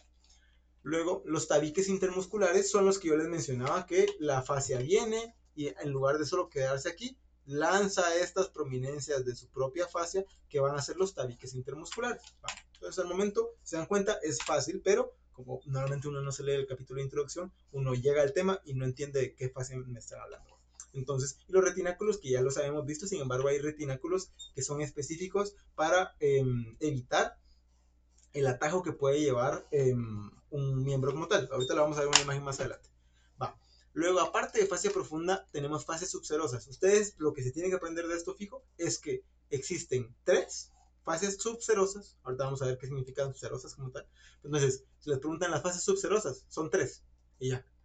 Endotorácica, endoabdominal y endopélvica. ¿Por qué? Porque si se dan cuenta, se dividen acá. Aquí está el tórax, aquí está el abdomen y aquí va a estar la pelvis, ¿verdad? Entonces, esas son las 3 fascias. Y lo que tal vez se nos pueden trabar es de que la fascia endoabdominal y endopélvica, se dan cuenta como es esta, tiene un nombre en conjunto. Si yo quiero referirme a las dos, que es la fascia extraperitoneal. Y ya, no le pongan más atención a esto. ¿Va? Luego, la bomba musculovenosa. Esto es importante para el retorno de la sangre. ¿Por qué? Porque entonces, si ustedes se ponen a pensar, la sangre se queda rezagada como si fuera un pachón de agua. O sea, el pachón de agua, el agua siempre va a estar en el fondo, ¿va? Por la gravedad. Por lo mismo acá, imaginemos de que nosotros somos un pachón de agua y la sangre siempre va a estar en el fondo de nosotros por la gravedad. El fondo de nosotros va a ser las piernas. Entonces, imagínense que esta es la parte posterior de una pierna, ¿verdad? Aquí imagínense que está la rodilla, pero del otro lado, aquí está el talón, ¿verdad? Y entonces, este va a ser los gemelos, como le llaman, o el gastrocnemio, ¿va? Entonces, en medio de este gastrocnemio va a pasar una vena, porque las venas tienen válvulas que impiden que el flujo se regrese, ¿verdad? Entonces, estas válvulas permiten movimiento unidireccional, es decir, cuando están cerradas, aquí está cerrada, la sangre, aunque se quiera regresar, no puede. Pero si esto al final se abre, solo se va a abrir para este lado. ¿Por qué para este lado? Porque aquí está el corazón, ¿va? Entonces, como aquí está el corazón, yo lo que quiero es regresar al corazón para que me envíe los pulmones y se oxigene toda mi sangre, ¿va? Entonces, cada vez que yo contraigo al final el músculo, se va a oxigenar, se va a regresar mi sangre como tal, ¿verdad? Porque entonces la sangre se va a exprimir y se va a regresar al corazón, ¿verdad? Entonces, por lo mismo aquí está en la imagen, miren, aquí está rezagada y yo cuando camino es la bomba musculovenosa porque a través de la contracción de los músculos exprime la vena y la vena como solo puede ir para arriba por lo mismo de las válvulas, al final si aquí está el corazón, lo que yo quiero es que regrese, ya cuando regrese ya se puede otra vez ir para allá, pero lo que quiero es que regrese y esta bomba musculovenosa asegura que regrese el corazón, ¿va? Luego las bolsas o bursas es importante, pero entendamos el concepto de membrana serosa.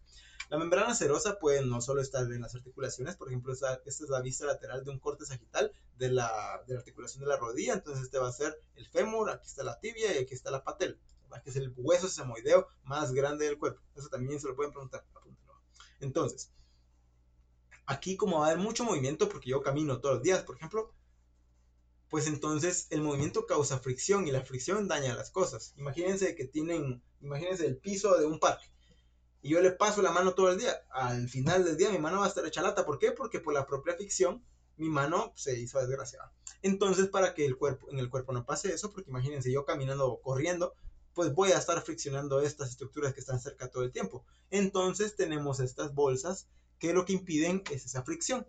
Ahora bien, aprendamos esos términos. Primero, situadas en zonas de fricción como tal, normalmente están colapsadas, es decir, yo no miro que hay un espacio adentro. No parece una bolsa, parece nada más una lámina, pero hay un espacio en donde hay un líquido. Un líquido mínimamente requerido solo para que no se toquen las láminas como tal. Esto se le va a llamar espacio virtual. Ahorita se lo voy a explicar más a profundidad. Luego, carecen de profundidad porque no es una bolsa en la que yo pueda meter cosas, ¿verdad? Y el líquido normal va a crear un espacio real, porque ahí sí es como que si yo viera una bolsa llena de líquido, pero esto es patológico, eso no es normal. Aprendamos entonces qué otras bolsas van a haber. Por ejemplo, las bolsas subcutáneas, que van a estar abajo de la piel, las bolsas subfaciales, subtendinosas y sinoviales. Lo que ustedes tienen que saber es en puntos de fricción. Miren acá, la mano siempre la vamos a estar moviendo. Entonces, miren acá, el cuerpo lo que hizo fue poner, que son estas de este color, lo que hizo fue poner estas bolsas para evitar la fricción en esos ligamentos. Mira, aquí hay otra bolsa, aquí hay otra bolsa. Mira, aquí entonces mira como en el interior como tal, esto permite que esto se mueva sin tener que estar tocando estas partes de acá, generando fricción, ¿verdad? Esto lo impide. ¿Por qué? Porque entre esta lámina y esta lámina está el líquido que está corriendo acá, que impide la fricción, como si yo estuviera poniéndole aceite a las cosas. ¿Va? Otra cosa importante para que lo sepan, el retináculo que les mencionaba antes en las fascias es este. Miren, aquí están todos los ligamentos yendo para acá. Pero entonces, por lo mismo, pero todos los tendoncitos yendo para acá. Y entonces, aquí tenemos este que va a ser el retináculo porque es como que si yo le pusiera un tape, ¿verdad? Para que entonces los hilos no se salgan del lugar, básicamente. Imagínense que estos tendones son los hilos y para que todos se queden ahí, yo le pongo una venda acá, una cinta adhesiva, lo que ustedes quieran. Esa es una extensión de la fascia que va a ser un retináculo de la articulación. Luego, entendamos las bolsas colapsadas. Entonces, yo les mencionaba lugares donde hay fricción. Obviamente es fácil pensar en las manos, en la rodilla, en el hombro, en lo que ustedes quieran. Pero hay órganos que constantemente se van a estar moviendo. Por ejemplo, el corazón, los pulmones, ¿verdad? Que están respirando cada rato, el estómago que se está contrayendo, los intestinos. Y entonces, todo eso al final también va a generar fricción porque eso está trabajando todo el tiempo. ¿Cómo es que no se dañan? Bueno, las bolsas también las tienen ahí. Entonces son bolsas colapsadas. Entonces, si yo tengo el corazón que se estaba de mover, entonces tengo una bolsa que es una membrana cerosa. ¿Por qué? Porque entonces eso de ceroso es porque saca ese líquido que va a ayudar a lubricar. Todo lo ceroso va a sacar ese líquido, ¿verdad? Entonces, si estoy en el corazón, esa membrana cerosa se va a llamar saco pericárdico porque está peri significa alrededor, entonces está alrededor del corazón, ¿va? Para que el corazón se mueva y no se dañe por fricción. Si yo quiero pensar en los pulmones, está el saco pleural. ¿Por qué? Porque es la misma cosa, pero en los pulmones porque los pulmones están moviendo y no quiero que los dañe la fricción. Si yo pienso en las vísceras, como les mencionaba, el estómago, los intestinos como tal, es el peritoneo, el saco peritoneal. Todas estas son prácticamente similares, ¿verdad? Porque al final la función es la misma, simplemente están en distintos lugares, ¿verdad? Entonces ustedes las van a ver más a profundidad. Ustedes lo que ustedes tienen que saber es que es por fricción y cómo funciona. Entonces, en esta diapositiva, esta imagen del libro, ustedes van a ver cómo es que funcionan estas bolsas. Imagínense, porque esto es a nivel embriológico, que tienen este globo. Y este globo al final lo comienzan a desinflar y queda su puño atrapado, al punto en donde el puño queda completamente atrapado, ¿verdad? Si uno pensaba de que el globo tiene una parte acá y otra parte atrás que yo no la puedo ver, cuando se desinfla, eso sigue igual. Entonces, yo tengo esta lámina, ¿verdad? Que es esta parte del globo tocando mi puño y esta parte del globo porque está desinflado. Yo tal vez no lo miro, pero sigue siendo un espacio en donde no hay nada. Por eso es que es un espacio virtual. A eso es que se le llama espacio virtual. Si yo lo lleno de agua, se convierte en un espacio real, ¿verdad? Y en el cuerpo es así, pero entonces el espacio virtual es lo normal y el espacio real, es decir, imagínense un saco lleno de agua, es lo anormal, es lo patológico. Entonces, volvamos a las láminas. Aquí tengo una lámina, que es esta línea que yo dibujé pegada al puño, y una lámina que está pegada al aire, ¿verdad? Que la está dando contra el aire. Imaginemos entonces que el puño es un corazón, ¿verdad? Imaginemos que el puño es mi corazón. Entonces es la víscera que está envolviendo, porque puede ser el corazón, puede ser el pulmón, puede ser cualquier cosa. Entonces va a ser esta lámina que está tocando el puño, va a ser la lámina visceral, va a ser la interna, porque es la que está tocando a la víscera como tal. Luego tenemos la externa, que va a ser entonces la lámina parietal. ¿Por qué? Porque normalmente, como está todo adentro, va a estar tocando alguna pared. Por ejemplo, miramos al pulmón. Entonces, si esto que es lo que yo estoy dibujando es el pulmón, pues lo que está de colores es la lámina, que entonces en este caso va a ser la pleura, ¿verdad? La lámina pleural. Entonces, esta pleura va a tener todo lo que yo dibujé aquí adentro, va a ser la lámina visceral, y lo que está pegado a la pared va a ser la lámina parietal. Pero esto, como les menciono, es como un globo desinflado, donde yo sé que el globo se puede inflar, pero no tiene nada adentro. Es el espacio virtual. Si yo lo hiciera un espacio real, es como esto, pero miren, eso es patológico, porque entonces aquí está el pulmón y está todo apachado porque aquí hay un montón de líquido. Esto es un derrame pleural. Esto lo van a ver ya más adelante, es bastante común. Y entonces aquí está la misma lámina parietal y la misma lámina visceral, pero ahora esto se convirtió en un espacio real, ya no es un espacio virtual. Y yo, para que sea normal, necesito que sea un espacio virtual. Va.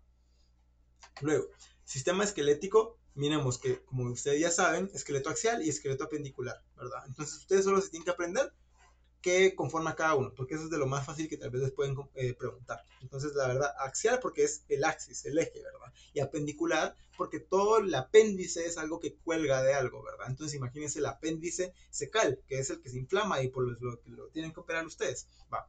Ese al final es porque si yo tengo el colon, pues entonces el colon viene acá y entonces al final como que sigmoides y lo que ustedes quieran. Pero entonces, imagínense, ese sería el colon, pero el apéndice es esta colita de acá. Entonces, ¿qué es lo que pasa? Es de una estructura algo que cuelga. Entonces, si uno mira la estructura del cuerpo, mira que este es el eje como tal, pero ¿qué es lo que va a estar colgando? Pues aquí va a colgar un brazo, aquí va a colgar otro brazo, por lo mismo que se llaman apéndices. Y entonces es el esqueleto apendicular, porque es de lo que cuelga. Luego entonces tenemos los cartílagos como tal. Aquí lo que ustedes tienen que saber es que normalmente el cartílago es avascular, por lo mismo si se daña un cartílago es un problema grande porque cuesta mucho que cure, ¿verdad? El periósteo es abundante en vasos linfáticos y también en inervación. Cuando le menciono inervación es por lo nervioso, lo que siente o lo que lo mueve, ¿verdad? Y el pericondrio, que va a ser como un periósteo pero del cartílago, ¿verdad? Siguiendo detalles y formaciones óseas. Entonces, ustedes lo que tienen que ver acá es de que todas se parecen, lo que ustedes van a aprenderlas es con pura experiencia. Les puse aquí unos ejemplos, ¿verdad? Entonces, por ejemplo, si estamos hablando de forámenes, van a ser los orificios, los hoyos, ¿verdad? Entonces, yo miro el foramen magno, que es donde va a pasar la médula espinal para conectarse con el cerebro. Entonces, como va a pasar acá, es un agujero que conecta alguna estructura. Aquí hay otro foramen, aquí hay otro foramen. Este módulo lo van a ver mucho, van a ver muchos forámenes, ¿verdad? Porque es el módulo de cráneo y el cráneo, aquí cada vez es la vista de la bóveda del cráneo, tiene muchos forámenes, ¿va? Luego, por ejemplo, tenemos las crestas. Yo les había mencionado la cresta frontal, aquí que también se mira, este es el hueso frontal, miren, que aquí está, aquí todavía es parte del esfenoides, y este es el hueso frontal, y aquí está el hueso etmoidal. Va. Entonces, el hueso frontal al final tiene la protuberancia esta, que entonces va a ser la cresta del hueso frontal. Miren, aquí hay una crestita como tal, ¿verdad? Va. Entonces, es una cresta, algo que protruye, pero que es como bastante como si fuera filoso, imagínense. Va. Luego tenemos una fosa, imagínense literal como las fosas comunes en la vida real, pues una fosa es una depresión en alguna estructura. Pues aquí, por ejemplo, tenemos la fosa temporal, ¿verdad? Y aquí va a estar el músculo temporal, el que les mencionaba al inicio, ¿verdad? Entonces va a estar en toda esta parte de acá, porque es una fosa, es un espacio para el músculo como tal. Imagínense también un surco.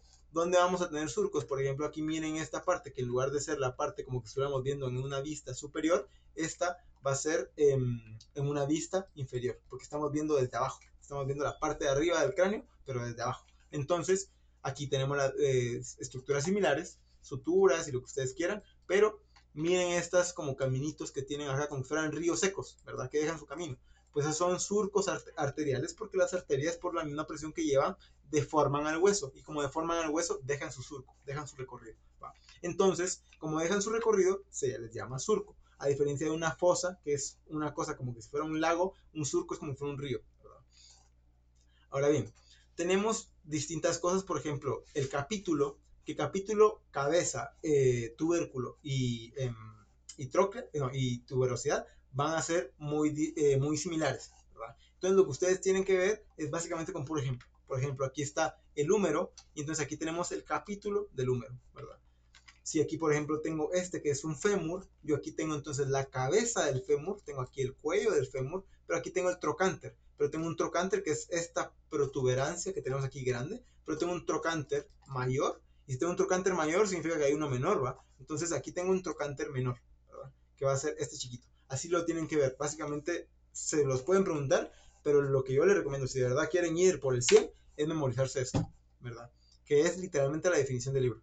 O sea, la diferencia entre capítulo, cóndilo, epicóndilo, al final sí se los llegan a preguntar así. ¿Vale la pena memorizárselo? No sé yo, porque son muchas definiciones que al final, conforme va pasando el tiempo, ustedes las van a saber diferenciar. Solo por verlo, ustedes van a saber, si es que es un trocante en lugar de un capítulo, porque el trocante es más grande, ¿me entienden? Entonces, esta definición, si ustedes quieren ir por el 100, se la tienen que memorizar como tal, pero yo siento, a mi parecer, no vale tanto la pena. Imagínense, por ejemplo, una línea, que es una elevación lineal, o sea, literalmente como yo hiciera esto, en un hueso. ¿Por qué? Porque todos los detalles tienen una razón de ser. Si yo estoy pensando en una línea es porque algo lo está jalando, ¿verdad? Entonces, ¿qué les podría poner yo? Bueno, sí, por ejemplo, aquí en el capítulo, ¿verdad? Es porque entonces aquí va a haber un ligamento, ¿verdad? Y se van a insertar músculos y por lo mismo los músculos lo van a jalar para este lado, lo van a deformar, haciendo que el hueso probablemente era así y generó este capítulo porque lo están deformando. Si tengo una línea, yo aquí les puse la tibia, porque aquí está la línea del sóleo. ¿Por qué? Porque el sóleo es un músculo del miembro inferior que ustedes van a ver y el sóleo va a ir para aquí abajo, miren, y lo va a tirar para abajo y se va a insertar justo en esta línea. Entonces, ustedes cuando quiten el sóleo van a ver de que la tibia va a tener una protuberancia en forma de línea, por eso es que se llama línea. A lo que voy es, ustedes tienen que saber ahorita, todos los detalles anatómicos tienen una razón de ser, no es como que el hueso se haya formado de la nada. Aquí tenemos más ejemplos con el tubérculo mayor, por ejemplo, del húmero, ¿verdad? Entonces esto ya no es un trocánter, es un tubérculo. Aquí tenemos la cabeza, pero esta es una cabeza que tiene dos cuellos, imagínense, porque entonces si uno piensa en qué sería el cuello conforme a un humano, sería lo que está inmediatamente inferior a la cabeza como tal. Entonces tenemos un cuello anatómico. Miren, aquí está la cabeza y de una vez está el cuello. Pero si uno evalúa lo que primero parece más un cuello y aparte lo que se fractura más, tenemos que ese es el cuello. Y ambos son válidos, pero uno se llama cuello anatómico y otro se llama cuello quirúrgico. Hay una diferencia bastante grande. Luego tenemos que entre entonces los tubérculos tenemos entonces tubérculo mayor, tubérculo menor, y entonces entre estos vamos a tener aquí el surco, que entonces le van a llamar corredera bicipital o surco intertubercular, ¿verdad? Es lo mismo. Desarrollo óseo, lo que ustedes tienen que saber es que hay primario y secundario, y que entonces el primario va a dar diáfisis, que van a ser el cuerpo, y el secundario va a dar las epífisis. Memorícense solo eso. La unión entre una diáfisis y una epífisis forma la metáfisis, ¿verdad? Entonces, tengo el cuerpo, que es la diáfisis, tengo la epífisis, que son los extremos, y la unión entre estos dos va a ser la metáfisis, ¿verdad? Va. Una cosa que les pueden preguntar, porque me recuerdo que los preguntaron incluso en un examen final, es el hecho en el que el hueso calcáneo es el único hueso corto que se desarrolla con un centro de osificación secundario, ¿verdad? Ese, no sé por qué, pero fue pregunta de examen final. Entonces, se las pongo ahí para que tal vez se las pregunten ustedes también. No entiendo por qué es tan importante para ellos, pero la preguntaron. Entonces, el hueso calcáneo es el único hueso corto. Es importante esto de hueso corto, ahorita vamos a ver, que desarrolla centro de osificación secundaria. ¿Y por qué? Porque si es un hueso corto significa que es chiquito, ¿va? Entonces, imagínense que este es el hueso. ¿Por qué? Porque el calcáneo es literalmente el hueso del talón. Entonces es un hueso corto. Pero dice que es el único que tiene osificación secundaria, porque si miramos la osificación secundaria, aparte de tener un cuerpo, porque si yo tengo un hueso chiquito, pues solo voy a tener un cuerpo, no voy a tener extremos, ¿va? Es el único hueso corto que tiene secundaria, porque también tiene epífisis, al parecer. Entonces, además de esto, va a tener una acá y otra acá. Y así se van a formar embriológicamente hasta que luego se fusionan y forman el hueso, pues. Pero es el único hueso corto, el calcáneo, que tiene los dos. Solo para que sepan. En la vascularización tenemos que tener términos bastante comunes, por ejemplo, arterias nutricias. Les van a mencionar arterias nutricias dependiendo de dónde estén. O sea, si están viendo el húmero, le van a mencionar arteria nutricia del húmero. Si están viendo la tibia, les van a mencionar arteria nutricia de la tibia. Y se les van a preguntar por qué ese es el nombre. O sea, ahí se queda. Pero les pueden preguntar porque a veces generan un foramen, es decir, se mira la entrada de la arteria como tal, si uno mira el hueso, y les pueden preguntar en dónde incide. Por ejemplo, a mí me preguntaron dónde incide la arteria nutricia del húmero, dónde incide la arteria nutricia de la tibia, ¿verdad? Entonces, la de la tibia me recuerdo que era posterior y la del húmero, si no estoy mal, es medialmente. Entonces, a lo que voy es, sí es importante, porque las arterias nutricias son literalmente, el nombre lo dice, las que nutren al hueso, básicamente. El hueso también tiene que vivir, también son células, está muy vascularizado, aunque ustedes no lo crean, y por lo mismo necesita sus arterias nutricias, ¿va? Que son las que inciden para nutrirlo como tal. Va. Foramen nutricio es lo que yo les mencionaba. La arteria va a entrar al hueso por medio de un foramen nutricio. Entonces vamos a ver si aquí miramos la arteria nutricia. Bien, aquí está la arteria y vena nutricia, ¿verdad? Entonces son arterias que van a nutrir el hueso. Miren, aquí se bifurcan para todos lados para nutrirlo. Y entonces aquí, ¿cómo entraron? Por medio de un orificio. Este es el foramen de la arteria nutricia. Luego tenemos arterias metafisiarias y epifisiarias, como nos había mencionado, la de los bordes y la del cuerpo como tal. Nervios periósticos, porque de verdad es, por ejemplo, una quebrada de hueso es sumamente dolorosa porque está sumamente inervado, tiene muchos nervios ahí.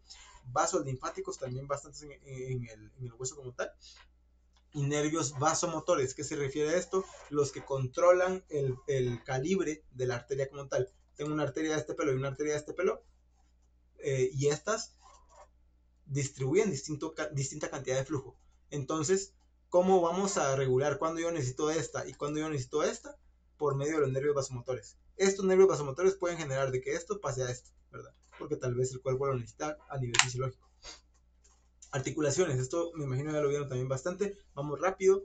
Articulaciones sinoviales son las que más movimiento tienen, mayor movimiento libre, y por lo mismo tienen también bastantes ligamentos accesorios, porque entonces así como tienen mucho movimiento, así también se pueden luxionar o también se pueden quebrar, por ejemplo los huesos involucrados como tal, porque entonces así como hay mayor movimiento, hay mayor probabilidad de patología también. Entonces estos van a tener la cápsula articular con la membrana sinovial serosa. ¿Se recuerdan las membranas serosas que habíamos hablado para evitar la fricción? Pues como estas tienen mucho movimiento, van a tener igual a mucha fricción. Entonces, como tienen mucha fricción, tienen membranas sinoviales serosas, que entonces van a estar cubiertas por una membrana fibrosa normalmente. Entonces, básicamente es como que si fuera un capullo, básicamente, que está envolviendo a la articulación para que la articulación se pueda mover libremente sin generar fricción y que no se dañe, ¿verdad? Estas entonces van a generar líquido sinovial, el líquido, como les mencionaba, como que fuera lubricante. ¿Cuáles vamos a tener? Entonces, articulaciones planas, lo que ustedes tienen que saber, ya como vimos los movimientos y los ejes, pues entonces ahora movimiento de deslizamiento. ¿Por qué? Porque el deslizamiento solo va a ser para acá o para acá, ¿verdad? En cualquier plano como tal, pero solo va a ser uno. Entonces, por lo mismo, en el plano que incida como tal, por ejemplo, la acromioclavicular, que va a ser una de la escápula como tal, con la clavícula. Van a permitir que se van a unir, pero solo se van a unir permitiendo un movimiento en dos direcciones, nada más, ¿verdad? Entonces es el movimiento de deslizamiento. Luego, troclear o gínglimo mencionan que es como flexión o extensión. Ustedes siempre imagínense la del codo. Ustedes el codo no lo pueden mover. Ustedes piensan tal vez que lo pueden mover por la articulación del hombro. Pero si ustedes se agarran el brazo como tal y solo tratan de mover el codo, no lo van a poder mover porque el codo solo funciona en flexión y extensión. Al igual que las falanges distales de los dedos, por ejemplo. Traten de mover las falanges distales de los dedos, de la mano, hacia los lados y no van a poder. Solo van a poder flexión y extensión. ¿Va? Entonces son uniaxiales, porque entonces solo van a ser en un eje como tal. La silla de montar entonces van a ser biaxiales, porque permiten el movimiento en dos planos como tal. Van a permitir en el plano sagital y en el plano frontal. Normalmente les piden ejemplos. Entonces, ejemplo, articulación carpo-metacarpiana del pulgar. Eso sí, normalmente con articulaciones, apréndanse qué movimientos tiene y los ejemplos, básicamente. Va. Seguimos con las sinoviales, ahora con las elipsoideas. Entonces tenemos movimientos de flexión, extensión, abducción, aducción y circunducción. Entonces van a ser biaxiales porque permiten entonces en dos planos, y entonces el ejemplo va a ser las metacarpofalángicas, por ejemplo, todos los nudillos.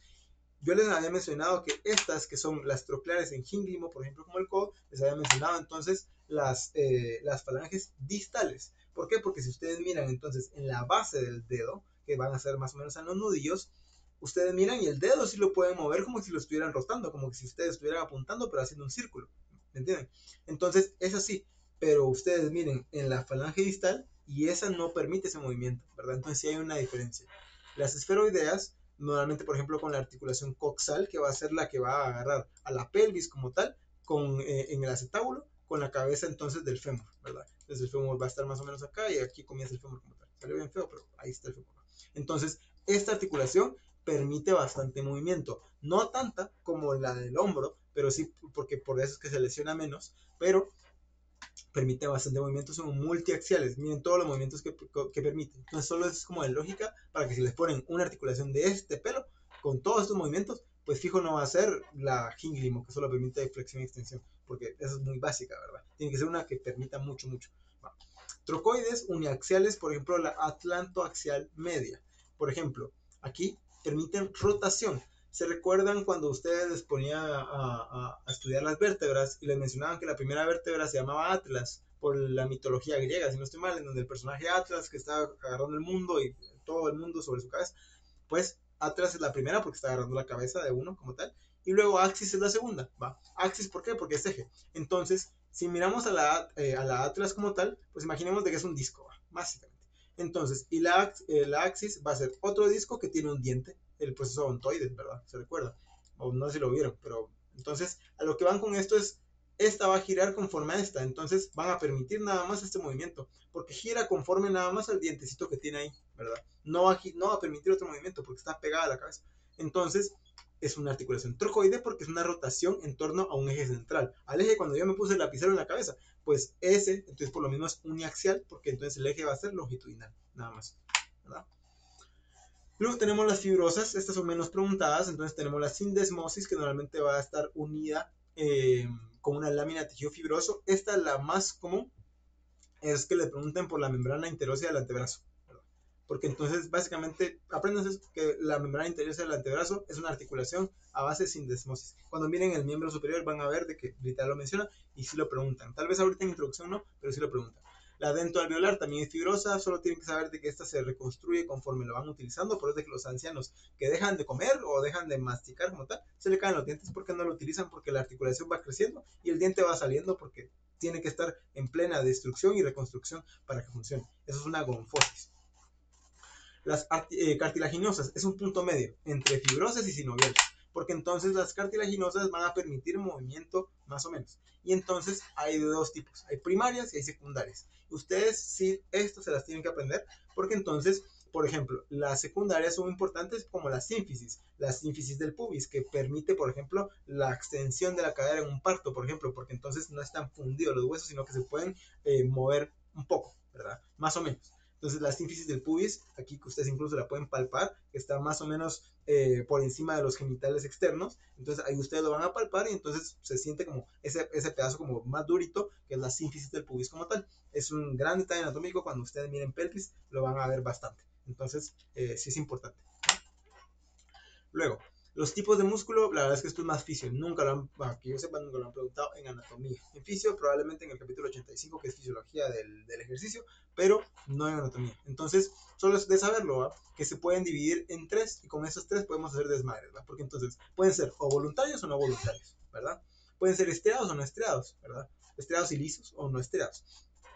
Entonces, por ejemplo, los estriados puede ser como el músculo esquelético o también incluso como el músculo cardíaco, ¿verdad? Sin embargo, aquí ya comenzamos a ver que un músculo no tiene que ser solo una de estas clasificaciones, porque entonces también tenemos somáticos y viscerales, que básicamente es los que controlamos también y los que simplemente funcionan sin que nos demos cuenta, ¿verdad? Entonces, por lo mismo, si uno mira el músculo estriado cardíaco, primero es estriado, ¿va? Pero aparte, ¿es voluntario o involuntario? Pues yo ni siquiera me estoy dando cuenta que está latiendo mi corazón, entonces es involuntario.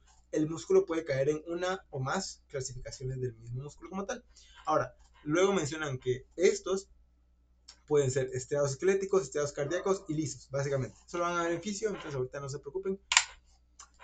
Tipos de músculo, vamos a ver que más que nada por las formas. Músculos planos, entonces por ejemplo el oblicuo, los del abdomen van a ser músculos planos, como que fuera literalmente una hoja de papel, ¿verdad? El sartorio, músculos literalmente planos. Peniformes, estas se las pueden preguntar porque el nombre no describe tanto, pero significa que es en forma de pluma, ¿verdad? Entonces puede ser unipeniforme, como por ejemplo el extensor largo de los dedos, bipeniformes como el recto femoral o multipeniformes como el deltoides, ¿verdad? ¿Por qué? Porque imagínense, esto primero según Moore, ¿va? Parece como que fuera entonces una pluma, aquí va, como si fuera una pluma, va. Entonces eso significa peniforme, pero es multipeniforme porque entonces el deltoides aquí parece que solo es uno, pero entonces tiene una porción anterior, una porción lateral y una porción posterior. Entonces, por eso es de que es 1, 2 y 3. ¿Va? Entonces multipeniforme, pero lo que vamos es de que peniforme significa que parece una pluma. ¿Va? Fusiforme, si ustedes miran que parece un uso también lo van a ver bastante el término en histología. Un uso, si ustedes lo investigan, es literalmente como la forma de un músculo bíceps. Es así, es literal como que fuera una canoita, ¿va? Entonces miren, este es el músculo bíceps. Entonces literal el músculo bíceps viene acá, se ensancha y luego se vuelve a adelgazar y así viceversa. Este es un uso y por lo mismo es fusiforme. Convergente es porque de un lado convergen en el otro. O sea, aquí viene el lado derecho, viene, convergen en el esternón y aquí viene del lado izquierdo. O sea, músculo convergente. Luego cuadrados, como los cuadrados del abdomen, el recto del abdomen como tal. Los músculos circulares o esfinterianos, ¿por qué? Porque entonces son círculos que cuando se contraen, se cierran, básicamente. Entonces, así como el ojo, cuando cerramos el ojo, así con fuerza, porque aparte está el párpado, pero cuando cerramos el ojo con fuerza, es entonces el orbicular del ojo. Por ejemplo, también a nivel rectal, ¿verdad? Entonces, todos esos esfínteres, a nivel uretral, también hay esfínteres. Entonces, tal vez no nos damos cuenta, pero al final son músculos circulares que básicamente cuando se contraen se cierran. ¿Va? Músculos con múltiples cabezas, como habíamos mencionado, bíceps braquial, tríceps braquial, el cuádriceps en el muslo, ¿verdad? Conceptos, entonces el origen va a ser el extremo proximal de un músculo que se va a permanecer fijo y la inserción va a ser el extremo distal móvil. Ustedes lo que tienen que ver aquí es fijo y móvil, porque esto también se los preguntan. Esto sí fijo se lo van a preguntar en algún laboratorio. Miren, de qué es origen, o sea, como cuando uno lo miran palideando, es como, ni siquiera sabes eso, va, decime qué es origen. Y uno al final como que lo entiende, pero no sabe cómo decirlo en palabras. Entonces, es el extremo que permanece fijo durante la contracción. Y la inserción es el extremo que permanece, que se mueve, el que se contrae, literal. Entonces, si yo tengo, por ejemplo, imagínense un hueso aquí imaginario, y aquí tengo un músculo como tal, pues aquí se está insertando, entonces, porque, perdón, esta es la inserción, imagínense que aquí está el otro lado, esta es la inserción porque esto es lo que se va a contraer, ¿verdad? Esto si se queda fijo, si entonces se queda con una longitud normal, pues entonces va a ser el origen, básicamente, ¿verdad? Igual normalmente el libro les va a mencionar cuál es el origen y cuál es la inserción, no se preocupen. Va. Luego, tres tipos de contracción, ¿va? Entonces tenemos la contracción refleja, la tónica y la fásica, básicamente. Ahora, con estas tenemos entonces que tenemos una isotónica y una isométrica. Esto, o sea, esto no lo preguntan, olvídense, pero esto sí, más también difícil. Porque entonces, la isotónica, iso significa igual, ¿verdad? Entonces, el músculo modifica su longitud de movimiento, mientras que la isométrica no varía su longitud de movimiento. O sea, no va a haber movimiento como tal, ¿verdad? Entonces, esta va a modificar su longitud y va a producir movimiento. Esta entonces no, simplemente no, pero se va a estar contrayendo, ¿verdad? Entonces, ¿qué es lo que pasa? Como que ustedes ahorita yo les digo, hagan fuerza o saquen así como que el bíceps, pues al final no se está moviendo, simplemente el músculo se está contraccionando. Eso es una isométrica, porque no lo están moviendo realmente, o sea, ahí ya están solo mantenidos, ¿va? Ahora, si yo les digo, pásenme el pachón, pues entonces ahí ustedes movimiento para agarrarlo y todo, entonces el músculo se está expandiendo, se está contrayendo y todo, es una isotónica, ¿verdad? Entonces, entre las isotónicas puede haber una concéntrica y una excéntrica. La concéntrica es literalmente el movimiento, si van al gimnasio tal vez como que lo entienden, cuando entonces hacen el movimiento y luego la excéntrica es cuando lo regresan, pero no lo regresan solo soltándolo, sino que lo regresan mantenido. Entonces el mismo músculo contraído que va disminuyendo poco a poco para regresarlo a su posición normal. Ahora, casi que por último, clasifica, porque ahí van a ver de estas diapositivas, las últimas se pasan muy rápido. En la clasificación de los huesos, tenemos huesos largos, planos y cortos. La verdad es que se mira por la imagen, se describe. Luego huesos irregulares, cuando no los podemos poner en ninguna de estas tres, pues huesos irregulares, porque este por ejemplo es una vértebra y cómo lo clasifican, ¿va? O sea, no tiene forma. ¿va? Luego, huesos sesamoideos. Yo les había mencionado con esta imagen que la rótula o la patela, que es lo mismo, es el hueso sesamoideo más grande del cuerpo. ¿Qué significa hueso sesamoideo? Es un hueso que está adentro de un tendón, ¿verdad? Entonces, aquí ustedes van a ver en miembros inferiores, cuando miren que aquí está el tendón del cuádriceps, y aquí sigue, o sea, aquí, si siguiéramos la imagen, aquí sigue el cuádriceps, y aquí está el vasto medial, el vasto lateral, el recto femoral, todo, las cuatro cabezas. Pero entonces al final se genera un tendón. Este tendón continúa, técnicamente este tendón continúa acá y sigue el mismo y se inserta en la protuberancia tibial, ¿va? Que es esta que miramos en una vista lateral.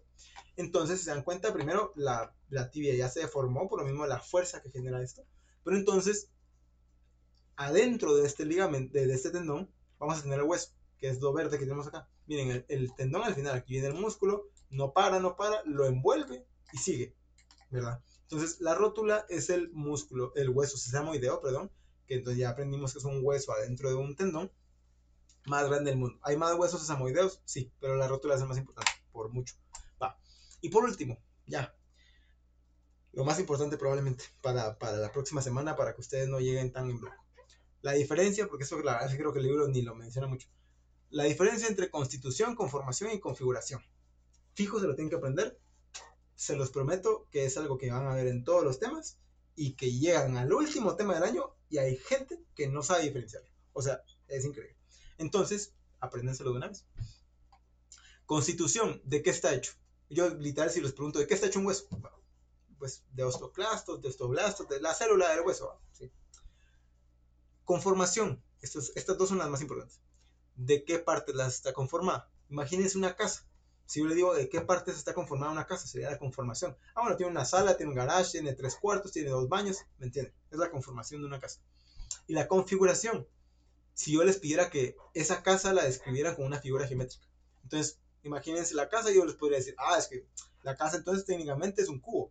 Porque entonces yo miro acá y entonces si yo lo miro en 3D, aquí está la casa y aquí está el cubo. Va. Pero luego también tiene una pirámide arriba, porque entonces la pirámide va a estar acá, entonces una pirámide triangular, que entonces tiene una base de 3 lados, ¿me entienden? Y ustedes lo van a comenzar a escribir. Si aquí estuviera una calle, yo les digo, entonces, ¿cuál es la parte anterior de esa casa? Bueno, guiémonos en la calle, ¿cuál es la parte de enfrente? Entonces aquí está el portón, entonces esta es la parte anterior. Este es el lado anterior de la casa. Este entonces va a ser el lado posterior. Imagínense que está la línea media. Este es el lado entonces medial y este es el lado lateral. ¿Por qué se los explico así? Porque la configuración es la descripción de un detalle anatómico por medio de alguna figura geométrica, ¿verdad? ¿Por qué es importante esto? Porque así las describimos y se los van a preguntar en cualquier laboratorio, o sea, se los prometo. Cuando comiencen como vísceras y eso, tal vez no, porque cuál es la configuración de un estómago, pues como que no tiene mucha forma. Pero constitución siempre va a tener, o sea, el estómago tiene células de estómago y el hueso tiene células de hueso. Pero la conformación también porque son las partes, o sea, si uno mira entonces el estómago, tiene un píloro, tiene un antro y entonces también tiene un fondo, ¿me entienden? Son las partes, como cuando yo les preguntaba de la casa. Ahora vamos más a detalle. Constitución, ¿de qué está hecho? Imagínense, yo les puse aquí una tabla con el líquido cefalorraquídeo, porque entonces esto, si no estoy mal, creo que está en eficio. Miren acá, esto es un corte sagital de un bebé, en donde aquí todo lo que está celestito es el líquido cefalorraquídeo. Y entonces esta tabla literalmente menciona de qué está hecho el líquido cefalorraquídeo. Esa es la constitución, de qué está hecho. Entonces, y esa es una parte del libro, en su versión PDF, donde menciona la constitución de líquido cefalorraquídeo. Entonces, es importante. ¿Va? Ahora bien, no les van a preguntar de líquido cefalorraquídeo, pero es para que lo entiendan. Les van a preguntar de huesos. Entonces, vamos a ver de qué está hecho un hueso. Si miramos por dentro, pues tiene entonces bueno, se me olvidó el nombre en español, la médula ósea, perdón, la médula ósea amarilla, tiene también médula ósea, entonces, por ejemplo, si estuviéramos en la columna, médula ósea roja, y entonces para la eritropoiesis, mientras que esta pues cumple una función distinta, también tienen los vasos, tiene entonces, como les menciono, a nivel celular, osteoclastos que van a estar ahí encindiendo todo el hueso, osteoblastos que van a estar formando el hueso, y todo eso, ¿entiendes? Literalmente de que esta forma va. Ahora, conformación. Se dan cuenta, esta es como la menos importante, pero es importante que la sepan porque si no se confunden. Va, conformación.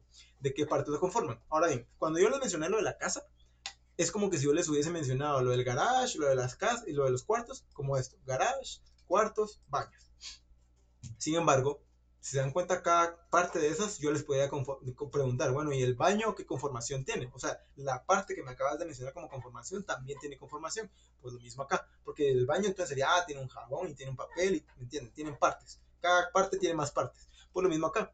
Si yo les menciono aquí este fémur, si yo les menciono la conformación del fémur, ustedes me pueden decir, tiene una epífisis proximal, una diáfisis y una epífisis distal. Y técnicamente están correctos, pero les van a preguntar más. ¿Por qué? Porque me están dando como que si yo les preguntara los colores primarios. O sea, es una cosa bien fácil lo que me acaban de contestar, por ejemplo. Entonces, probablemente les están preguntando de esta conformación, porque la conformación tiene más partes. Entonces, la epífisis proximal, si miramos esto acá, como es proximal, porque ahí está la línea media, se está acercando, ¿verdad? Y la epífisis entonces es un borde. Esta parte como tal va a tener una cabeza, va a tener un cuello, un trocánter mayor, me entienden, una cabeza, un cuello, un trocánter mayor, un trocánter menor. Va, terminamos con la epífisis proximal. Va. Luego la diáfisis. Tenemos entonces la línea áspera, luego entonces los labios internos y externos que van a estar aquí. Aquí no se miran, pero son dos. Luego la tuberosidad glútea, que van a estar aquí, estas líneas de arriba. La línea en espiral, que va a estar entonces aquí adelante. ¿Me entienden? Todas estas partes es literalmente como el vocabulario de anatomía, básicamente.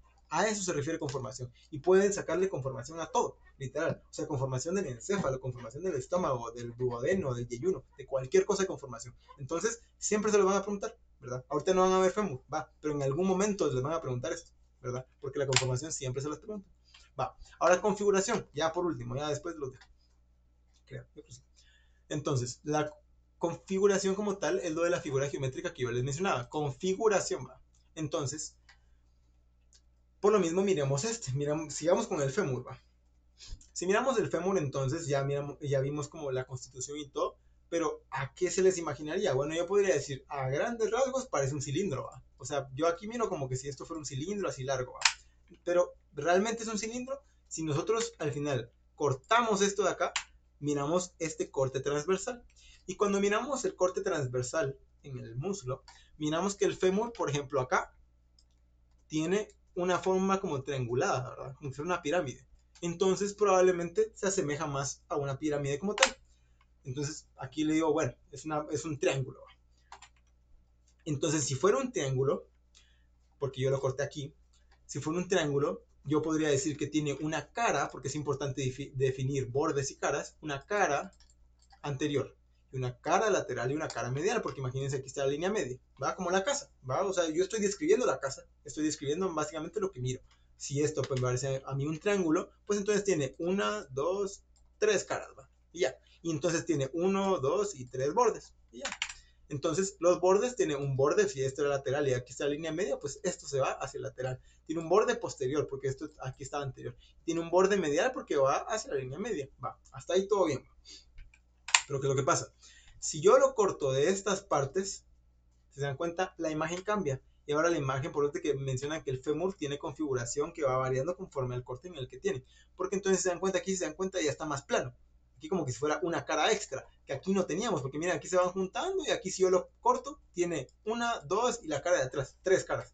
Pero aquí tiene esta cara extra, que entonces aquí es una, dos, tres y la cara de atrás, cuatro.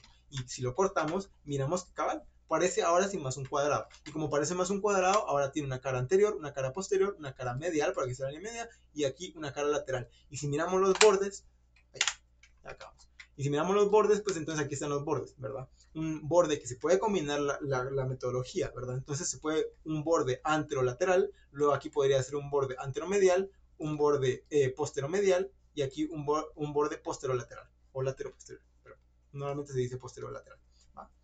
Y así, entonces la configuración es básicamente la figura. Estos fijos se los van a preguntar y si no se los preguntan, se los van a hacer utilizárselos. Entonces es probablemente lo más importante, ¿va? Y hasta aquí entonces quedaría la clase del día de hoy. Si están interesados, pues pueden escanear este código. No sé si sigue vigente o se lo cambiaron al final. Pero vamos a seguir con las tutorías. Espero les haya servido bastante esta clase. Ahí si tienen dudas, igual vamos a hacer sesión de dudas, entonces me las pueden mandar y, y la resolvemos. Si están interesados entonces en las tutorías como tal, pues igual me pueden mandar un mensaje por el grupo. También, no sé si ya mandaron el link del grupo, si no estoy mal, sí, pero vamos a ver las preguntas, no me había dado cuenta, disculpen. Bueno, entonces, ¿qué tanto cambia la edición de la octava a la novena? Fíjate que no cambia tanto. La verdad es que no cambia mucho. Cuando la cambiaron, incluso, es que son unos detalles. Ahora bien, ¿por qué es importante tener la edición actualizada? Es importante porque si vos vas a reclamar alguna respuesta que vos leíste en algún corto, sí o sí te van a pisar de que tengas la edición de la 8, porque van a decir es que en la 9 está distinto, que no sé qué, y van a buscar en la 9 y probablemente una palabra distinta y te dicen, sí, por eso es que se interpretaba de esa manera y mal. Entonces, si ahorita vas a comprar el libro, comprate la 9, fijo. Ahora, si tenés la 8, yo te recomendaría no comprarlo. Tal vez a lo mucho tenés la 8 y lo comparás con los PDFs que suben de las páginas que cae del año pasado. Si quieren les paso el link. Pero cada del año pasado tenía... Cada del año pasado tenía los PDFs aquí subidos. Entonces, si no tienen el libro, si quieren el PDF de la novena edición, ahí está. Solo no sé por qué se copió el link medio feito, pero vamos a ver, yo creo que sí sirve. Si no, pues literal busquen cada 2, 20, 25. Y entonces, y no cambia mucho, la verdad. O sea, yo no te recomendaría, si tenés la 8, quédate con la 8. Ahí que está más bien. Disculpen, la verdad es que duró bastante, no me había dado cuenta de la hora. Después de la tutoría comparar, fíjate que la presentación como tal, no, pero la estoy grabando, la subo actualmente, ahorita la vamos a subir a YouTube. Entonces, si ustedes la quieren repasar, ya sea para el examen, para lo que ustedes quieran, la pueden volver a ver. O sea, por mí no hay problema, es si va a estar con acceso a todos. Entonces, por eso no hay problema. Y pues eso sería todo. No sé si tienen más dudas, les voy a dejar aquí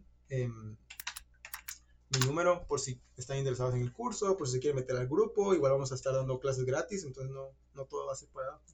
Y también vamos a hablar de fisio. La próxima semana vamos a tener clase de fisio, así como esta, gratis, de los primeros capítulos. Van a ser el capítulo 1 y el 5. Entonces, por si se quieren conectar, de una vez va para ir de una vez, porque la próxima semana en fisio, si no estoy mal, es bioética. Entonces, no les voy a enseñar bioética, así que hueva. Entonces, ya cuando comiencen con los temas de verdad, ahí nos ponemos a enseñárselos como tal. Y pues eso sería todo por hoy. Si no tienen más dudas, entonces yo aquí los dejo. Espero tengan buena noche y gracias por conectarse mucho. La verdad es que se conectaron bastantes. Suerte en la próxima semana y pues ahí me cuentan cómo les va. Adiós.